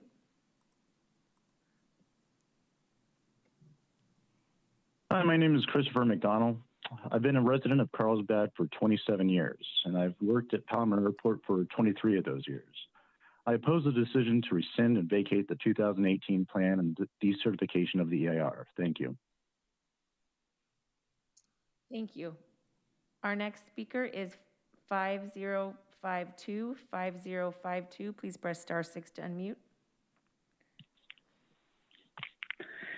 Good morning. My name is Kimberly Harrell. I am President and CEO of Ghg Aviation. I'm speaking today as both a longtime resident of Carlsbad and a stakeholder at Palomar Airport. We manage and represent a fleet of aircraft based at Palomar that pay shy of about $1 million annually in property taxes to this county. One of the core tenets of our flight operation is that the safest option is the only option. Today, I am asking this County Board of Supervisors to hold the same standard for our community when voting on the airport master plan. The D3 airport classification paves the way for FAA funding to bring our airport to modern safety standards. This is not about future planning or expansion. This is about the needs of the airport today as it functions. Completely rescinding the master plan is incredibly short-sighted, undermines our critical infrastructure, and would set this effort back that has already been years in the making, several more years. Voting in support of rescinding today would be a huge disservice to our community. The many county residences and businesses that utilize this runway and airport deserve better. Please support our airport by opposing this measure and creating a path forward for the master plan. Thank you. Thank you. Our next speaker is 6269. 6269, please press *6 to unmute. Hi, my name is Josh Pava, and I am a pilot for a prominent businessman in San Diego County. When viewing the current traffic at Palomar Airport, aircraft available in the market today, as well as aircraft coming to the market in the future, it's abundantly clear that we have a need to move Palomar Airport to comply with the Category D3 standards. It's not about Palomar Airport today, but rather it's about positioning the airport for the next 20 years. By rescinding the master plan update, staff cannot submit the associated airport layout plan to the FAA for fiscal and final approval. As a county, it's advantageous to have an ALP that's agreeable to the FAA so that we can receive the federal funding for improvements. We have had at least one fatal accident in 2006 that would have been prevented had we had one or more of the safety improvements that our current ALP and proposed master plan include. The master plan update contents is about attracting newer, quieter, more environmentally friendly aircraft to our airport. With the current runway length, we are below the threshold of what many operators consider to be their minimum length. By having a shorter runway than what many will use, we are discouraging the more modern, neighborhood-friendly aircraft from using the airport. Noteworthy is that the changes enclosed in the master plan update do not constitute an expansion of the airport. All proposed improvements are inside the existing airport boundaries. The airport is near max capacity. For those concerned about the airport becoming an airline or cargo hub, I'd encourage you to visit the airport and see that it's just not possible, even if the airport was D3 certified. The airport simply does not have the room to be such a thing. The airport brings significant economic benefit to the area, and thus it's only reasonable for the board to do their part to assure that the airport has a master plan in place that prepares it to handle the operations that it sees today, as well as the operations from quieter, more environmentally friendly aircraft that we can expect to see in the next 20 years. It's urgent to formulate a plan to bring the airport to category D3 standards. Thanks for your time. Thank you. Our next speaker is 2405. 2405. Please press *6 to unmute.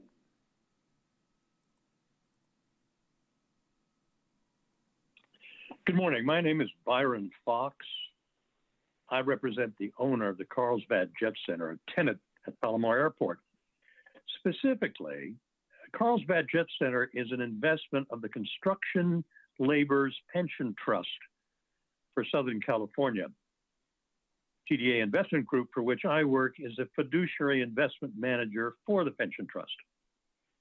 For our retired union construction laborers, the security of their monthly pension checks is tied directly to the success of the pension trust investments like the Carlsbad Jet Center.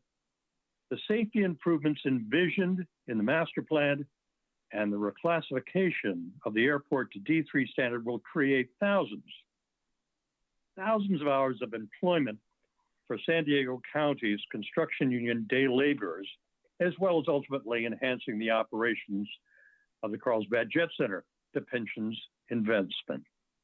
Consequently, the pension trust strongly opposes efforts to rescind the master plan or to certify the environmental impact report.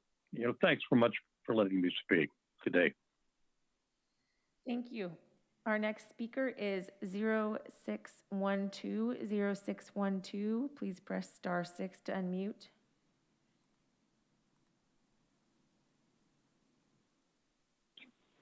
Good afternoon, Chair Fletcher and Board of Supervisors. My name is Angelique Kalinov, representing the San Diego Regional Chamber of Commerce. Thanks for the opportunity to speak on this item today.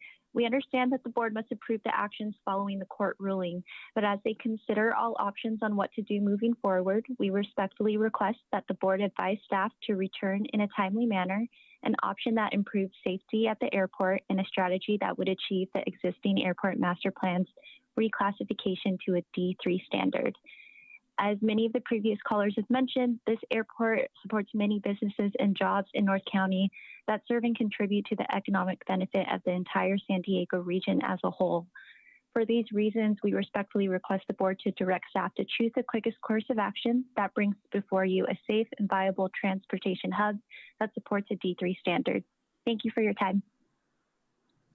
Thank you. Our next speaker will be 2561. 2561. Please press *6 to unmute.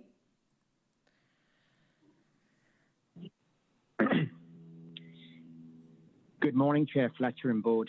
My name is Reginda Rowell, and I'm the Hospitality Manager at Carlsbad Jet Center, based at Palomar Airport. I strongly support the master plan as written and see great benefit to both existing users and all citizens of North County in the safety enhancements provided by this plan. I strongly, again, support the D3 airport classification expansion plan. The master plan will not only enhance safety and comfort alone from the trilogy of pilots, guests, and all of our associates, however, enhance the strength of our local economy, benefit of travel and tourism, employment growth, and support for North County businesses alone. Thank you, Board, for listening and the opportunity to voice my opinion as one of the representatives from the Carlsbad Jet Center based at Palomar Airport. I give you back to the board. Thank you. The next speaker is 7408. 7408, please press *6 to unmute yourself. Hi, this is Clifford Kaiser. I am the Vice Chair of the Palomar Airport Advisory Committee. The PAC is a 9-member citizen committee, part of the San Diego County, to hear comments from the residents and make recommendations to staff about the airport. I'd like to reiterate the county's staff members' comment that the PAC urgently recommends that the Board of Supervisors urgently pursue a strategy that would achieve the existing master plan's reclassification to a D3 standard and the associated safety enhancements.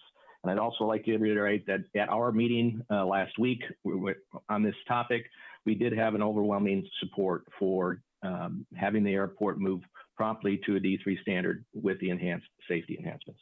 Thank you. Thank you. Our next speaker is 3436. 3436, please press *6 to unmute.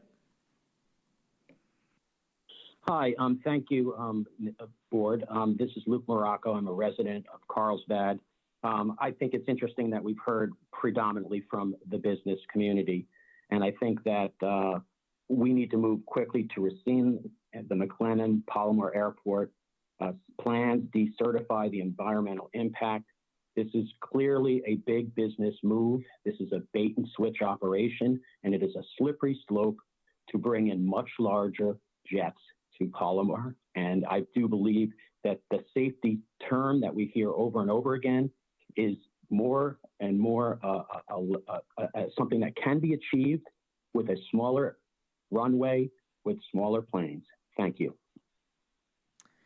Thank you. Our next speaker is 8411. 8411, please press *6 to unmute.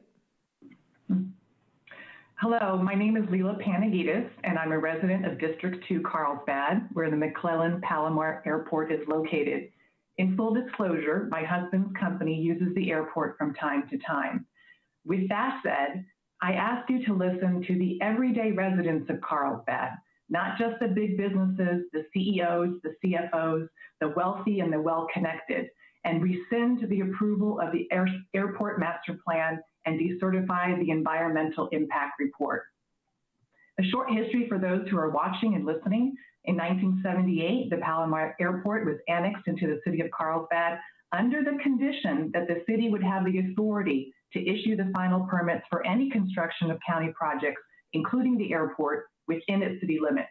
In 1980, the Carlsbad City Council passed an ordinance as a result of a citizens' initiative, which laid out how the city and the county would work together on Carlsbad's authority over the airport. The ordinance cannot be changed without a citywide vote of the people. In 1984, the county proposed lengthening the runway and building a second runway. Carlsbad residents rejected it and passed Resolution 7530. Political will is derived from the will of the people. We, the residents of Carlsbad, want to work together to define our future, a future with clean air, clean water, reduced noise, and a reimagined, integrated, clean transportation system so we can protect our planet for generations to come. Thank you for listening and for your strong commitment to our environment. Thank you. Our next speaker will be 4759. 4759, please press *6 to unmute. Good morning. My name is Diana Aguirre, and I am a resident of Carlsbad. It's actually really good timing, and I'm impressed that our Board of Supervisors support Earth Day legislation, as we heard earlier today. So it's very important that we keep our environment safe, and that's why I'm requesting that the Palomar Airport plan is rescinded today. This impacts not just the city of Carlsbad, but all of the communities within North County, San Diego. Every day I see the planes flying out of the airport from my office window. And if we are on a plan to reach zero carbon emissions by the year 2035, the expansion of the airport and bringing in more and bigger planes isn't a move in the right direction. Carlsbad isn't suited to handle mass airport transportation. And as you all know, we are already in close proximity to 3 large airports. If anything, the airport should be focused on improving public transportation, such as the train to access either the San Diego or Orange County Airport. And I also request that the Palomar Airport plan be part of, or to be reviewed as part of the county's climate action plan. Thank you very much.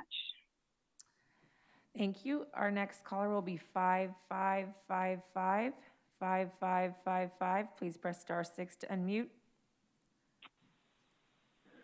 Good morning. My name is Charles Macklin. I'm a resident of Carlsbad. I speak today as a citizen and someone who has watched the changes at Palomar Airport during the 17 years that my wife and I have lived in a small project of homes that's about 1/3 of a mile south of Palomar Airport Road. For the past 37 years, I've had the privilege of making my living as a real estate appraiser. And I have to tell you that one of the most important things I pay attention to in doing my job as an appraiser is collecting all the most relevant data on a property and a neighborhood on an appraisal assignment that I get. Working with a dated climate action plan, one that is woefully obsolete, will not yield a good result. I urge you to continue your collaboration with UCSD on an up-to-date and currently valid climate action plan before coming to any conclusion on the status of Palomar, McClellan, and its future. I urge you to adopt the California Public Utilities definition of a master plan, which specifies that anything you do either on or off the grounds of an airport or in the surrounding area that will increase and expand activity at the airport is by definition an expansion of the airport.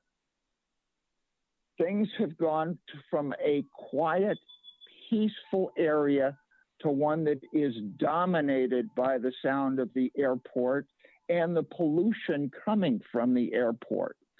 I grew up in a neighborhood by Los Angeles International Airport, and I'm sorry, I've overstayed my time. Thank you for the opportunity to speak. I urge you to commit to preserving the B2 status of Palomar McClellan Airport.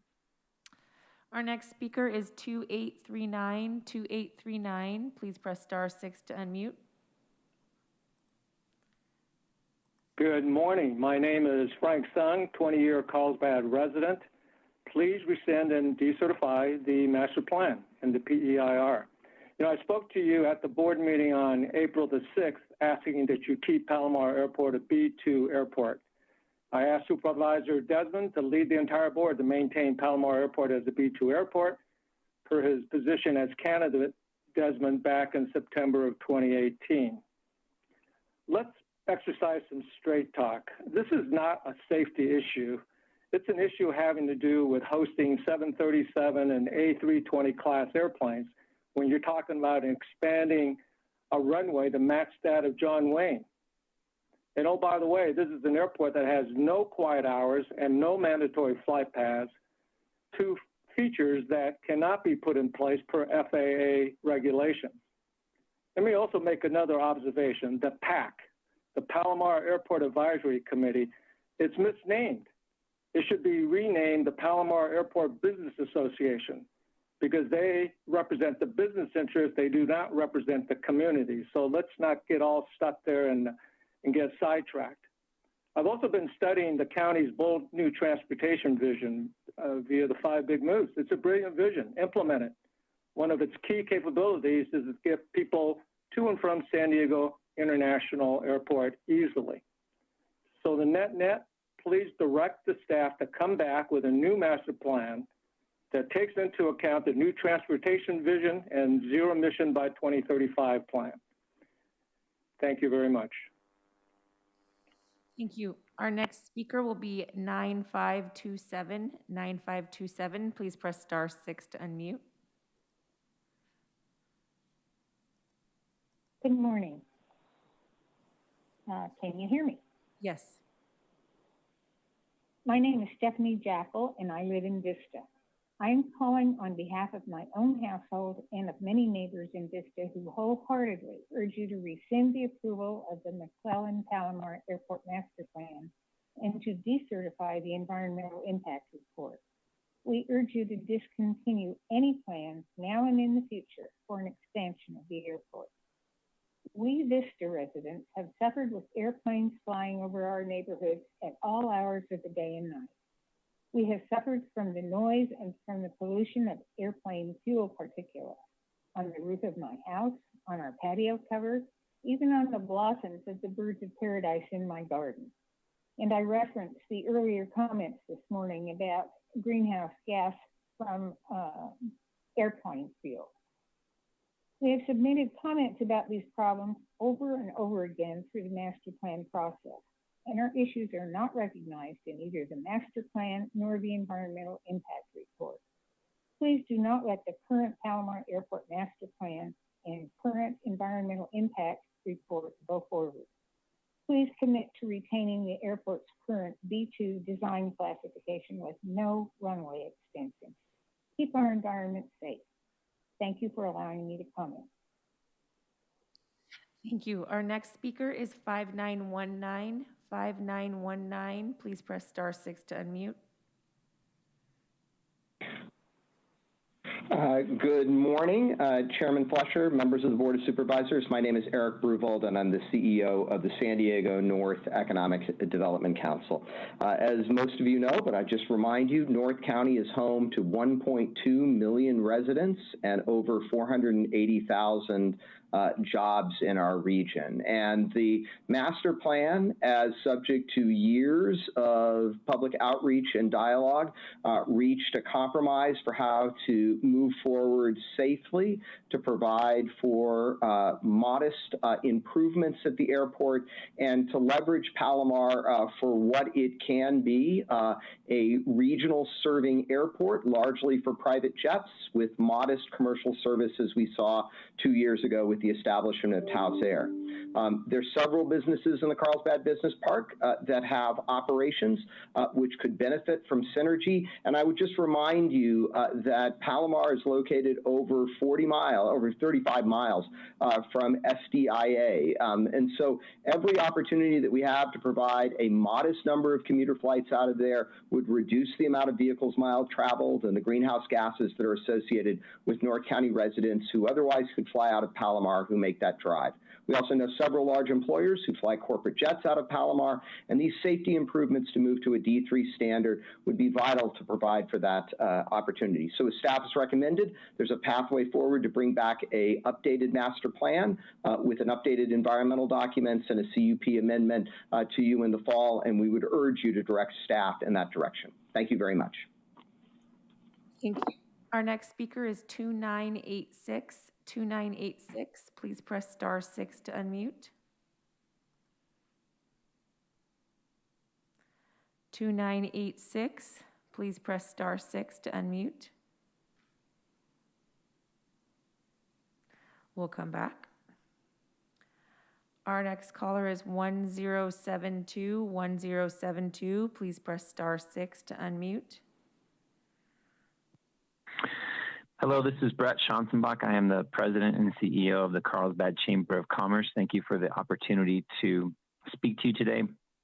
We would like to urge you to choose the quickest course of action that cures your EIR and recertifies the airport master plan with the D3 safety standards.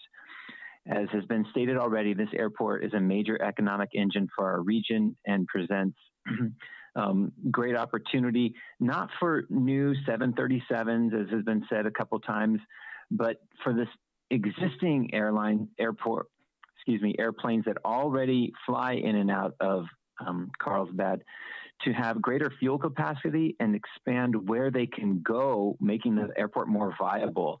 I've heard a lot about reducing our carbon footprint. I myself, as a North County resident, had to drive to the San Diego airport 3 times in the last 10 days. If we actually had legitimate service in Carlsbad, I wouldn't have to, and I wouldn't have to put those miles on the road and to put that that exhaust into our system. So do the right thing, recertify the D3 safety standards, and let's get this airport back where it was intended to be when it was approved by the board just a couple of years ago. Thank you. Thank you. Our next speaker will be 7802. 7802, please press *6 to unmute. 7802, please press *6 to unmute. Good morning. My name is Teresa Mosteller. I'm the owner of Palomar Management. It's a property management and travel coordination company. It's located in La Costa, where we have lived also for the past 30 years. I work closely with many private pilot owners who utilize Palomar Airport when they fly into the San Diego area and stay at other hotels, La Costa Resort or the Park Hyatt. These travelers have a very positive impact on the North San Diego area, and their travel is greatly appreciated. Improving the airport as proposed by the pending master plan to D3 standards will ensure the safe operation into Palomar Airport. I therefore oppose the decertification of the master plan and encourage the Board of Supervisors to move forward with the airport improvements contained in the plan. Thank you. Thank you. Our next speaker will be 7105. 7105, please press *6 to unmute now. Good morning, Honorable Board of Supervisors. My name is Kay Sundrum, and I want to first thank you for allowing me to speak. I have been a proud resident and homeowner in Carlsbad in a neighborhood adjacent to Palomar Airport for over 12 years. I fly small aircraft based at Palomar. Also, I am an aviation educator focused on STEM, science, technology, engineering, and mathematics. And I spend a great deal of time introducing aviation and aerospace to children between the ages of 6 to 18. I support the master plan as written and see tremendous benefit to both existing users and North County citizens of all ages. I take great pride in being involved in my community, and several years ago I completed the City of Carlsbad Citizens Academy. For those of you who are not familiar with this, it's a detailed program designed to help Carlsbad residents engage with their city government and dive into the plans for development, growth management, recreation, and the environment, essentially become an informed and involved citizen. And what struck me the most is the city's emphasis on maintaining facilities and their upkeep of our infrastructure and rec and educational facilities. And our county of San Diego does a great job with this, and so it is really hard for me to fathom anyone standing against heightened safety modernizations of the airport. This is not about airport growth, it's about safety. Palomar will not become the next John Wayne Airport, as many of my neighbors have been gravely misled to believe. I've had my commercial pilot's license for 30 years, and as an aviation educator, I know how this airport is vital to pilot training and, more importantly, to STEM education for children. The airport is STEM. I have taken thousands of kids to the airport for over 20 years. And this airport is an incredible asset to our community, just like our parks, hiking trails, community centers, etc. The last point I want to make, and this is an important one, is that our future air transportation system is dependent on our youngsters and the training they receive now. Please know that between now and 2036, the aviation industry will need to supply more than 2 million airline pilots. Our next speaker is 6685. 6685, please press *6 to unmute.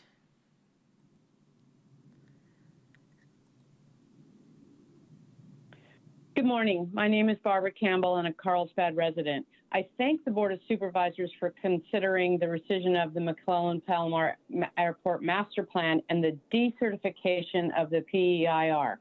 I also ask that you direct staff to bring back to you environmentally friendly B2 options and adopt the CAPUC definition of airport expansions for all of San Diego airports. Climate change is real and serious. The previous Board of Supervisors was not climate change aware, climate change friendly, and if the rumors are true, had at least one non-believer. This airport was created under those premises. The plan does not reflect the will of the voters and does not reflect what we collectively need to do to take climate change seriously. This board was elected because the people of San Diego overwhelmingly believe in climate change and care about the environment. We care about our quality of life. Please rescind this airport master plan, decertify the PEIR, then create a new climate action plan, flush out how we're going to get to zero emissions by 2035, then create a new master plan for Palomar Airport that aligns with all these goals. But in the meantime, keep it a B2 airport. The plan uses the now illegal old climate action plan that was defeated 5 or 6 times in court before the board directed staff to start over. There's no business case for commercial flights. As a matter of fact, the last few that have tried failed. The airport plan does not take into account any technological changes in the next 20 years. Think of that. 20 years ago, there was no electric cars, no social media, not even an iPhone. How can we, in good conscience, purposely exclude technological advances for 20 years? It makes no sense.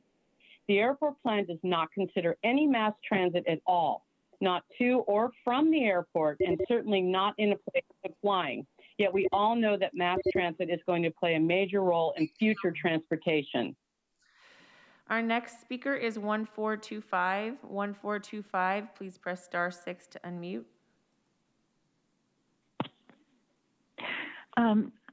This is Marianne Viney from Carlsbad. I agree with the court's decision to set aside all plan approvals for the flawed Palomar Airport expansion plan. The plan is based on a defective cap that was invalidated by the County Board of Supervisors in 2020. And when we discuss and consider health and safety, we need to consider it for everybody. And this plan leaves surrounding community members most vulnerable to increased levels of GHGs and other dangerous air pollutants.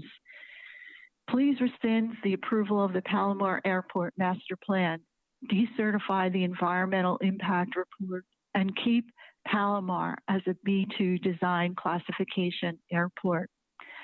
In the midst of a climate emergency, please evaluate any future airport expansion according to a valid climate action plan, not reliant on carbon offsets, and a regional mobility plan that possesses a comprehensive and fully integrated transportation system, potentially precluding an expansion at Palomar Airport.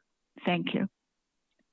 Thank you. Our next speaker will be 1945. 1945, please press *6 to unmute.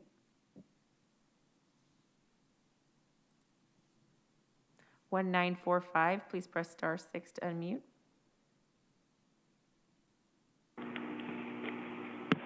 Can you hear me? Yes. Okay. My name is Hope Nelson. I'm president of Citizens for a Friendly Airport. And because you deserve to know as you evaluate what you hear, I'm glad to hear that today's speakers are stating financial ties they have to the airport and related businesses. I also want to debunk a rumor that C4FA wants to shut down the airport. Rather, we want to ensure an airport that's compatible with the community need and not a subsidy to private industry or the wealthy or a commercial build it and they will come at the expense of the community. We want a clear purpose and need, not smoke and mirrors. The master plan adopted on October 10, 2018 changes the airport designation from a B2 to a D3. The agenda item report for today says the D3 is the critical design aircraft for Palomar Airport and uses that as the reasoning for the airport expansion. But you need to understand, since it's the pilot's decision whether the airport is safe for them and no one can restrict its use, an airport expansion by default will bring larger planes, period. Just like we now get D3s in a B2 airport. What do you think we're going to get at Palomar if you ultimately make it a D3 airport? This airport should not become a larger play lot for corporate or private use, and we fail to see that the proposed expansion would be anything more than that. As for commercial service, it is far from guaranteed that carriers would come to Palomar, especially with all the added amenities at San Diego International. Far from guaranteed that seats would be filled on a plane twice as big as what has previously flown from Palomar. Far from guaranteed, the price would not be exorbitant, and what would the cost be to the community? I thank you for hearing this issue. We hope that you are open to a shift from the path set by the past Board of Supervisors and take advantage of this as an opportunity. Thank you. Our next speaker is 5677. 5677. Please press *6 to unmute. Hello, can you hear me? Yes. Good morning. Okay. Good morning, everybody. Vicki Sayed here, Carlsbad resident. Please rescind the plan and decertify the PEIR. This plan was directed by the previous Board of Supervisors who had no regard for the environment and little regard for residents. They retired or were fired by the voters. It was passed 3 weeks before the 2018 election without support of staff, without support of the PAC, contrary to what you heard earlier, and without the support of the city of Carlsbad. Not a single person on the dais today voted for it. This plan expands the runway to be 4 feet shorter than John Wayne on 90% of the acreage, hence the nickname John Wayne South. There's no business case for expansion. Decade-old data and magic math does not make a valid business case for the next 20 years. There's no safety issue at Palomar. Palomar Airport is safe, otherwise the FAA would shut it down. And 700 flights per year, less than 2 per day. Those 2 oversized jets can fly 4 minutes down to San Diego, which has everything they need. And have you seen that gorgeous private jet terminal? Take a field trip. Transparency, not from where I stand. Dropping 1,000 pages of public comments, 6 a.m. the morning of the vote, is not transparent. Legal, but not transparent, and that exemplifies this entire planning process. No one is asking for Palomar to be shut down, just not unnecessarily expanded at the expense of the environment, residents, and quality of life. This plan is a waste of taxpayer money and bad for the environment, a double whammy. To the staff, the voters have spoken. Please stop trying to defend this ill-conceived plan. It's a square peg in a round hole. Board, in January, you unanimously voted to have 0 carbon emissions in San Diego County by 2035. This plan doesn't even begin to get us in that direction. As a matter of fact, it sets us back. I'm asking you to please rescind the plan, decertify the environmental report, start over after all the environmental groundwork's done, and keep Palomar Airport as a B2 airport. Thank you. Thank you. Our next speaker is 2986. 2986, please press *6 to unmute. Hi, this is Nick Viney. I've been a resident of Carlsbad for 18 years, and thanks for the opportunity to speak this morning.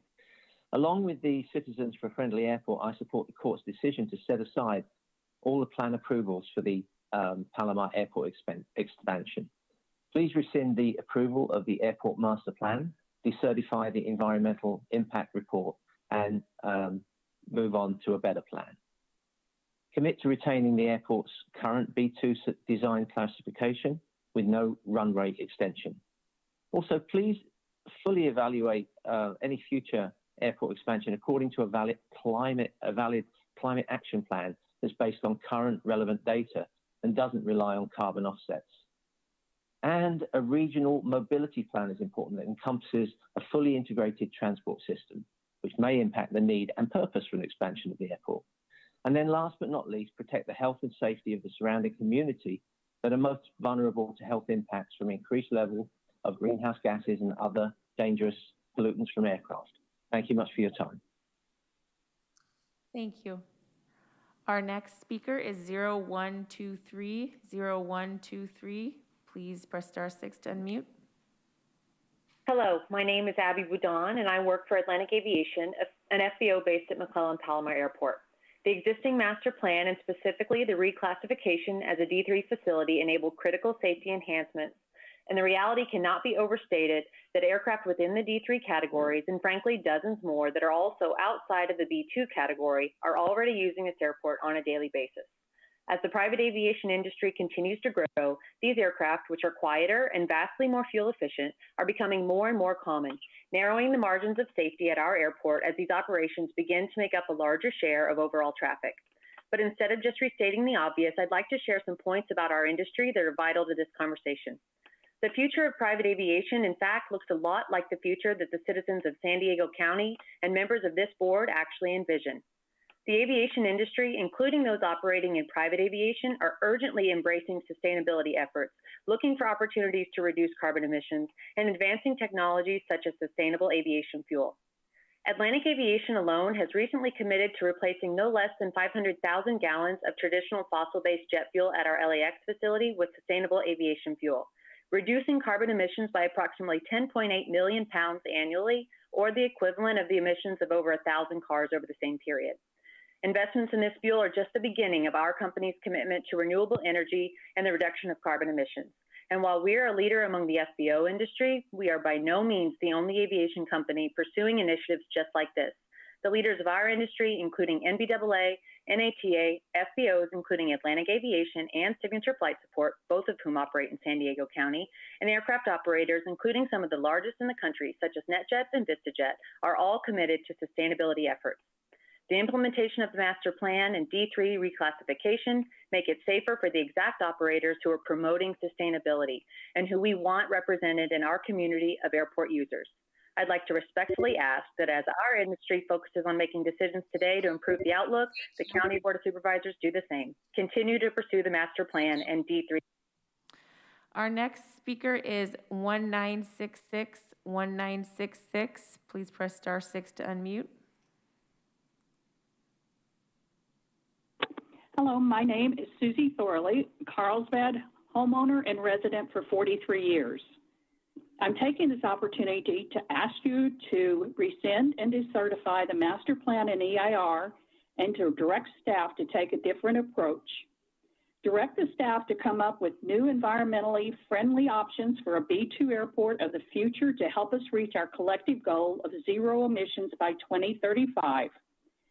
The county staff, including the court-rejected master plan and EIR, say that extending Palomar runway is not an airport expansion. Yet California Public Utility Code Section 21664.5 and the California Department of Aeronautics say that a runway extension is an airport expansion. The CUP also states, as used in this section, airport expansion includes the extension or realignment of an existing runway. Please use more current and relevant data. Prepare a new Part 150 study. How can a study that's 15 years old serve a plan that's intended to be a 20-year plan into the future? Prepare a new feasibility study. I believe that the FAA recommends it does not require that the airport adopt the critical design aircraft in its plan. My biggest concern is that the airport's allowed to make modifications for D3 aircraft that represent less than 2 flights per day will encourage even larger aircraft to use this airport. There will be no stopping it. Do not allow this large, unnecessary expansion to happen. Make this do-over not just for the wealthy and corporate jet owners, but consider all residents who vote, pay taxes, play, and live nearby. We want a sustainable San Diego County. We care about our quality of life and the environment. Let's make McClellan Palomar Airport a friendly airport. Thank you for allowing me to speak. Thank you. Our next speaker is 6342. 6342, please press *6 to unmute. Yes, hello, everybody. My name is Karina Contreras. I'm a resident of the city of Vista and also a council member here. And I strongly urge the board to take a look at, what everybody's talking about, which is this beautiful asset that we have, but it's under a 20th century model.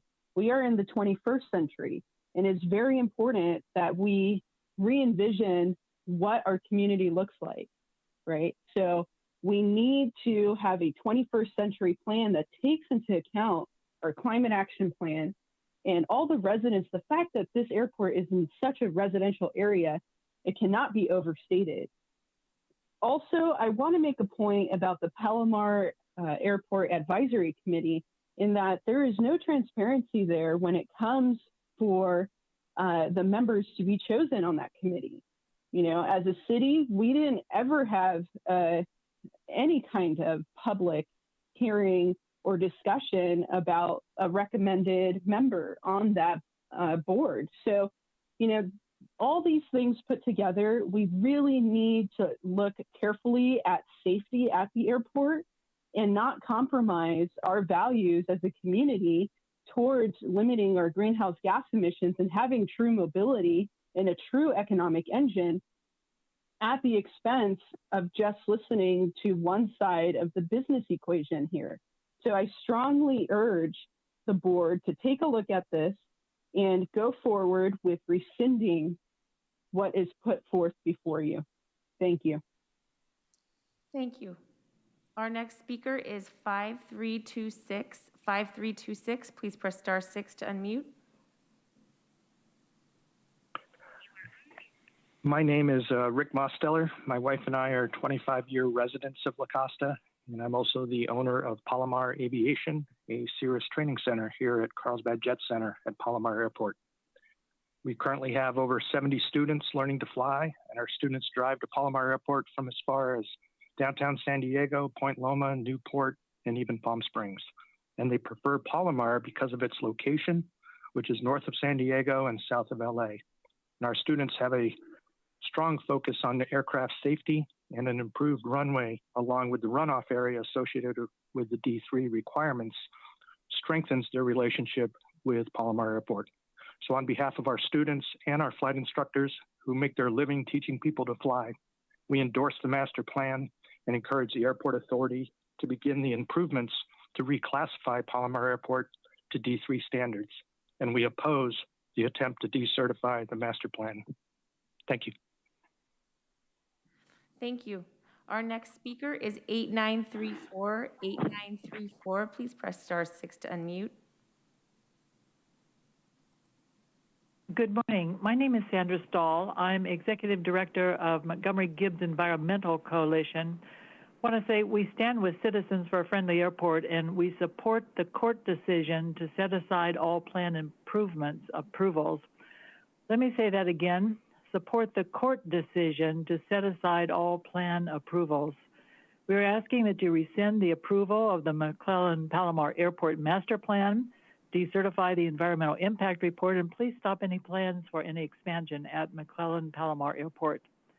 Further, we're asking that you adopt the California Public Utilities Commission definition of airport expansion, commit to retaining the airport's current B2 design classification with no runway extension. And we're also asking for you to ensure there is an accurate, up-to-date data used for developing any future 20-year master plan pending development of the following. Adoption of a comprehensive, legally enforceable and valid county climate action plan that does not rely on carbon offsets. Adoption of the 2021 Regional Mobility Plan, which would create a fully integrated transportation system impacting the need and purpose of any McClellan-Palomar Airport expansion. Thank you very much.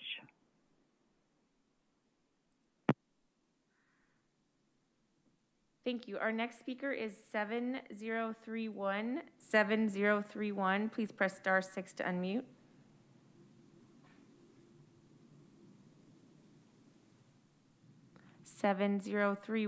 Please press *6 to unmute. My name is Shirley Anderson. I'm a resident of Carlsbad. For the last 5 years, I have served twice on committees for the Palomar Airport Advisory Committee, PAC. On September 20th, 2018, PAC voted to support the B2 alternative with safety enhancements. I was there. Minutes from that meeting do not reflect that. Someone altered those minutes. Members of the PAC know this happened.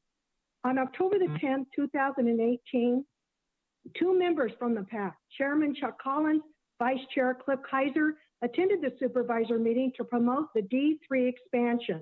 No one came to represent the vote of the PAC and their recommendation to keep Palomar a B2 with safety enhancements. Monday, April 26, 2021, PAC Chair Chuck Collins held a special meeting of the PAC to elicit support to stop rescinding the master plan. This was an orchestrated event by all business interests currently operating at Palomar Airport. PAC Chair Chuck Collins, according to his own bio, operates 4 businesses with financial interests tied to the airport. Collins employs Jim Swain, another member of the PAC. Collins has served on the PAC for over 21 years. Supervisor Desmond appoints members to the PAC. The term is 4 years and 2 terms unless waived. Desmond gave 5 waivers, one to a PAC member that served for over 30 years. The PAC was designed to identify, analyze, and respond to community concerns. Today, the PAC is a place where community input goes to die. The PAC is being used as a tool for the rich and famous elite jet search. The PAC has become a shill and needs to be defunded. Thank you. Thank you. Our next speaker is 2809. Please press *6 to unmute. This is Dr. Peter Anderson of the Sierra Club, and both the Sierra Club San Diego and the Sierra Club North County Coastal Group favor rescinding the approval for the expansion of McClellan-Palomar Airport. This is purported to be just a safety enhancement, but it is anything but that. It's interesting that almost every proponent of this project has talked about enhanced economic benefits, enhanced airport access, more of the same planes coming in on a regular basis, expansion of retirement funds. This is clearly an increase. And without a doubt, this is a foot in the door for larger aircraft to come in there. A 900-foot expansion to 5,800 feet would be just 60 feet short of Airbus 320 and Airbus 318 aircraft. It would just be 200 feet short of 737. We fear this is a foot in the door. But worst of all, from the Sierra Club standpoint, this totally blows up any climate action plan. There's no mitigation for these increased flights. There's no mitigation for the construction. There's no mitigation for increased travel. In fact, you're going to have a massive increase in greenhouse gas without any mitigation, and that's inconsistent with Judge Taylor's decision, which required any developments to mitigate their greenhouse gas here within San Diego County. They need a new environmental impact report which details that, and one that looks at air quality, traffic, transportation, greenhouse gas, hydrology, and water. We favor Palomar Airport, but we think you should rescind this unworthy expansion of this field to permit more traffic and permit more greenhouse gas. Thank you for your attention. Thank you. Our next speaker is 1026. 1026, please press *6 to unmute.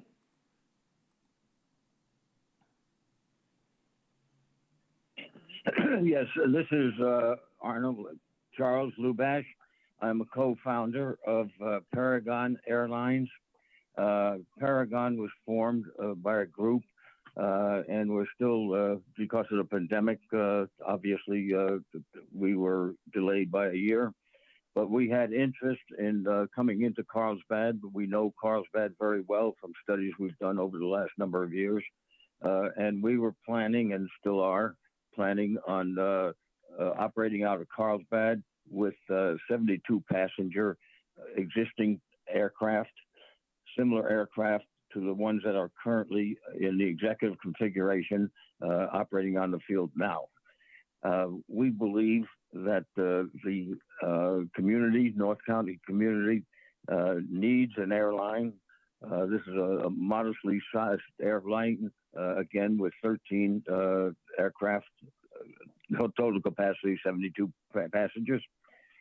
We believe that the studies that we've seen, Carlsbad and the community at large, not individuals, but the community at large that we've surveyed, feels that a scheduled airline is a necessity rather than just a benefit. It's a necessity. It reduces travel to downtown San Diego Airport in the peak hours by at least 3 to 5%. That travel, as most of you know who travel in the peak hours, is horrendous. Could take you up to 2 hours to get to for a 1 hour trip to the Bay Area. So the necessity is there. It has been there. There's been attempts in the past. We've observed those attempts and have made studies on them. We feel that the Board of Supervisors should oppose rescinding the plan. Rescinding doesn't do anything. Thank you. Thank you. Thank you. Our next speaker is 20002000. Please press *6 to unmute. Good afternoon, Chair and members of the board. Thank you for the opportunity to participate virtually today. My name is Melissa McCaffrey with the Aircraft Owners and Pilots Association, the world's largest aviation organization representing the users' general aviation interest of over 34,000 members in the state of California. AOPA supports the current master plan. The addition to the east end of the runway is within the fence line of the airport, and it's not an airport expansion. I heard that said a couple times, and that is very inaccurate. The expansion of the addition to the runway would add to the overall safety for all users of this robust general aviation airport. This addition would ensure that the airport remains a safe and valued community asset for years to come. I've also heard others say the airport is only used by businesses. As stated previously, there's a robust aviation community at the airport, which includes flight instruction that gives opportunity for youth in the area a pathway to careers in aviation and aerospace. The master plan improvements would be the best future for the airport and community and make critical safety improvements for aviators and good stewards of the airport and airspace. AOPA urges the members of the board to support moving towards a D3 classification and not to rescind and vacate the adoption of the 2018 master plan. Thank you. Thank you. Our next speaker is 2252. Please press *6 to unmute yourself if you'd like to speak on this item. 2252. Please press *6 to unmute. We'll come back. Our next speaker is 7458. 7458. Please press *6 to unmute if you'd like to speak on this item.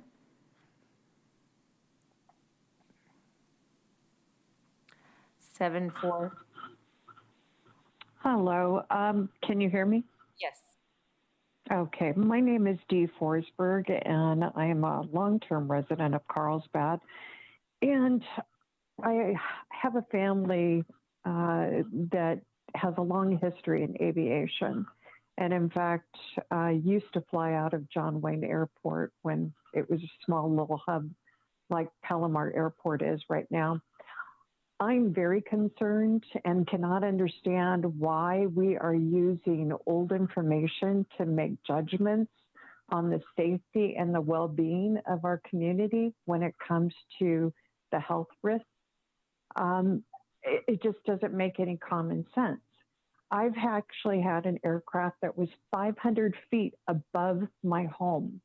I've stood outside of my home with other neighbors where we saw aircraft that looked like it was going to come down on a park where there's an elementary school. This is not the right area for a large airport. I've seen what happened to John Wayne, and I disagree with some of the comments made earlier regarding our facility not becoming like John Wayne. It will, and it already has started. And I strictly oppose what we're doing. It just doesn't make any sense, especially when we're in the midst of evaluating what we're doing from a climate perspective. So I ask you as representatives to do what you're paid to do, and that's to take things into consideration and to protect the residents. Thank you. Thank you. Chair Fletcher, that concludes public testimony on this item. Thank you. Thank you for everyone who called in. I know we're going to have a fair number of board member comments on this. I just want to kind of level set a little bit of what we're doing. Our recommendations 1 through 7 really don't have anything to do with the pros and cons of the master plan. It is action we have to take in order to comply with the court order in terms of rescinding the records and actions that were a part of that. And so we have to do 1 to 7 in order to comply with the court order. Recommendation 8 is directing staff to return at a future board meeting to present options that we as a board can consider with how to proceed with the Palomar Airport Master Plan update, consistent with court decisions and other factors. So 1 to 7 we kind of have to do in order to comply with the court order. 8 is directing staff to try and come up with some paths forward for how we consider it. So I know there's a lot of strong feelings on this and a lot of history on this, and I certainly respect all of that. I just want us as a board to be clear on what it is we're doing and why we have to do that. So let me go to Supervisor Desmond. Thank you, Chairman Fletcher. Appreciate the opportunity to speak first on this item as it is in my district. I've heard a lot of comments today from people saying, don't change it from the B2 designation, keep it a B2, don't go to the D3. It's not up to us, the county or the city of Carlsbad, on that designation. Since the CUP agreement in 1980, which was 41 years ago when many of these aircraft didn't even exist, since that CUP agreement, over the airport classification changes with the city of Carlsbad, the FAA has taken full control in aircraft designations and classifications. It's all up to the FAA, which is why we should have appealed the judge's verdict that we needed to go get basically Carlsbad permission for our own land use. But the language of the airport in the airport terms in the agreement with Carlsbad and the county is defunct. It's no longer even used by the FAA. And even the city of Carlsbad actually stated in a 2013 letter by the Carlsbad city manager in a letter to the county concerning Cal Pacific Airways was that the language was defunct. So what we are saying, and what I'm hearing is people are saying, don't make it keep it a B2, but it's operating as a D3, is saying keep the safety standards at a lower level. Keep the safety standards as B2, but allow it to keep operating as a D3. Liability-wise, to me, just sounds crazy. So we are telling people and airport operators and people there that we're saying no to the FAA recommended safety improvements for the aircraft currently operating at Palomar Airport today. We're saying no, we are not going to do those recommended safety improvements. We're telling all the pilots. We're also telling the businesses, Viasat, Thermo Fisher, Genentech, and Qualcomm, who has their airplanes hangared at Palomar Airport, that we, the county, not only are not going to do the safety plans, we're not even going to have a plan to put together for those safety items that are recommended. We're just not going to do it. So I want to thank the staff for all their work on the master plan. I believe the 28 master plan is well thought out. It recognizes the current uses of Palomar Airport and makes critical improvements to the airport as a safe and functional airport for the next 20 years. Currently, over 45% of the jets that use the airport allowed now by the FAA are larger than the safety standards of B2. And they use, so let me say that again, 45% of the jets using the airports today are larger than the current safety standards allow at that B2 at the airport. As a pilot, I can recognize a safety issue, and I know we need to correct it as soon as we can. The biggest goal of this master plan is to make the airport safe and accommodate the type of aircraft the FAA is currently allowing it to use today, is to make it safe. Like I said, many of these aircraft weren't even in operation 41 years ago when this agreement was made with the city of Carlsbad. And these aircraft are newer, they're quieter. They burn less fuel than in the 1980s when this agreement was made. And it is not to create another large regional airport like John Wayne. It is not. I've flown in out of John Wayne hundreds of times. I've flown in and out of Carlsbad Airport hundreds of times. yes, the runway lengths would be approximately the same at the full 800-foot expansion. However, the runway itself is not strong enough to land 737s or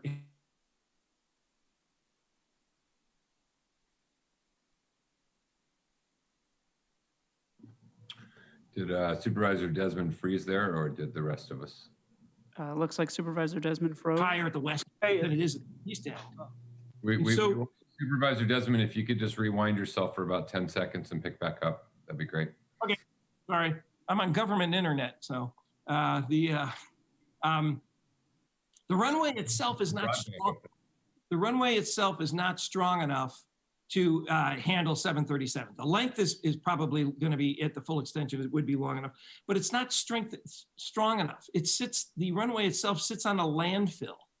So an existing landfill. So if you strengthen up this runway, it's just going to continue to sink into the ground. So 737s are not accommodated. The master plan does not have gates that accommodate 737s at all. It's considered, what we're looking at is a limited, smaller commercial jets that carry approximately 70 passengers with the proposed master plan. And we had that in the 90s. American, United, Delta, they were all flying, operating small, regional jets out of Palomar Airport. A longer runway would get them airborne sooner and disperse any noise further out that would dampen the amount of noise and the intensity of it. So longer runways actually make for quieter aircraft. And the court identified minor issues in the EIR for the 2018 master plan. They upheld on all of the other major issues.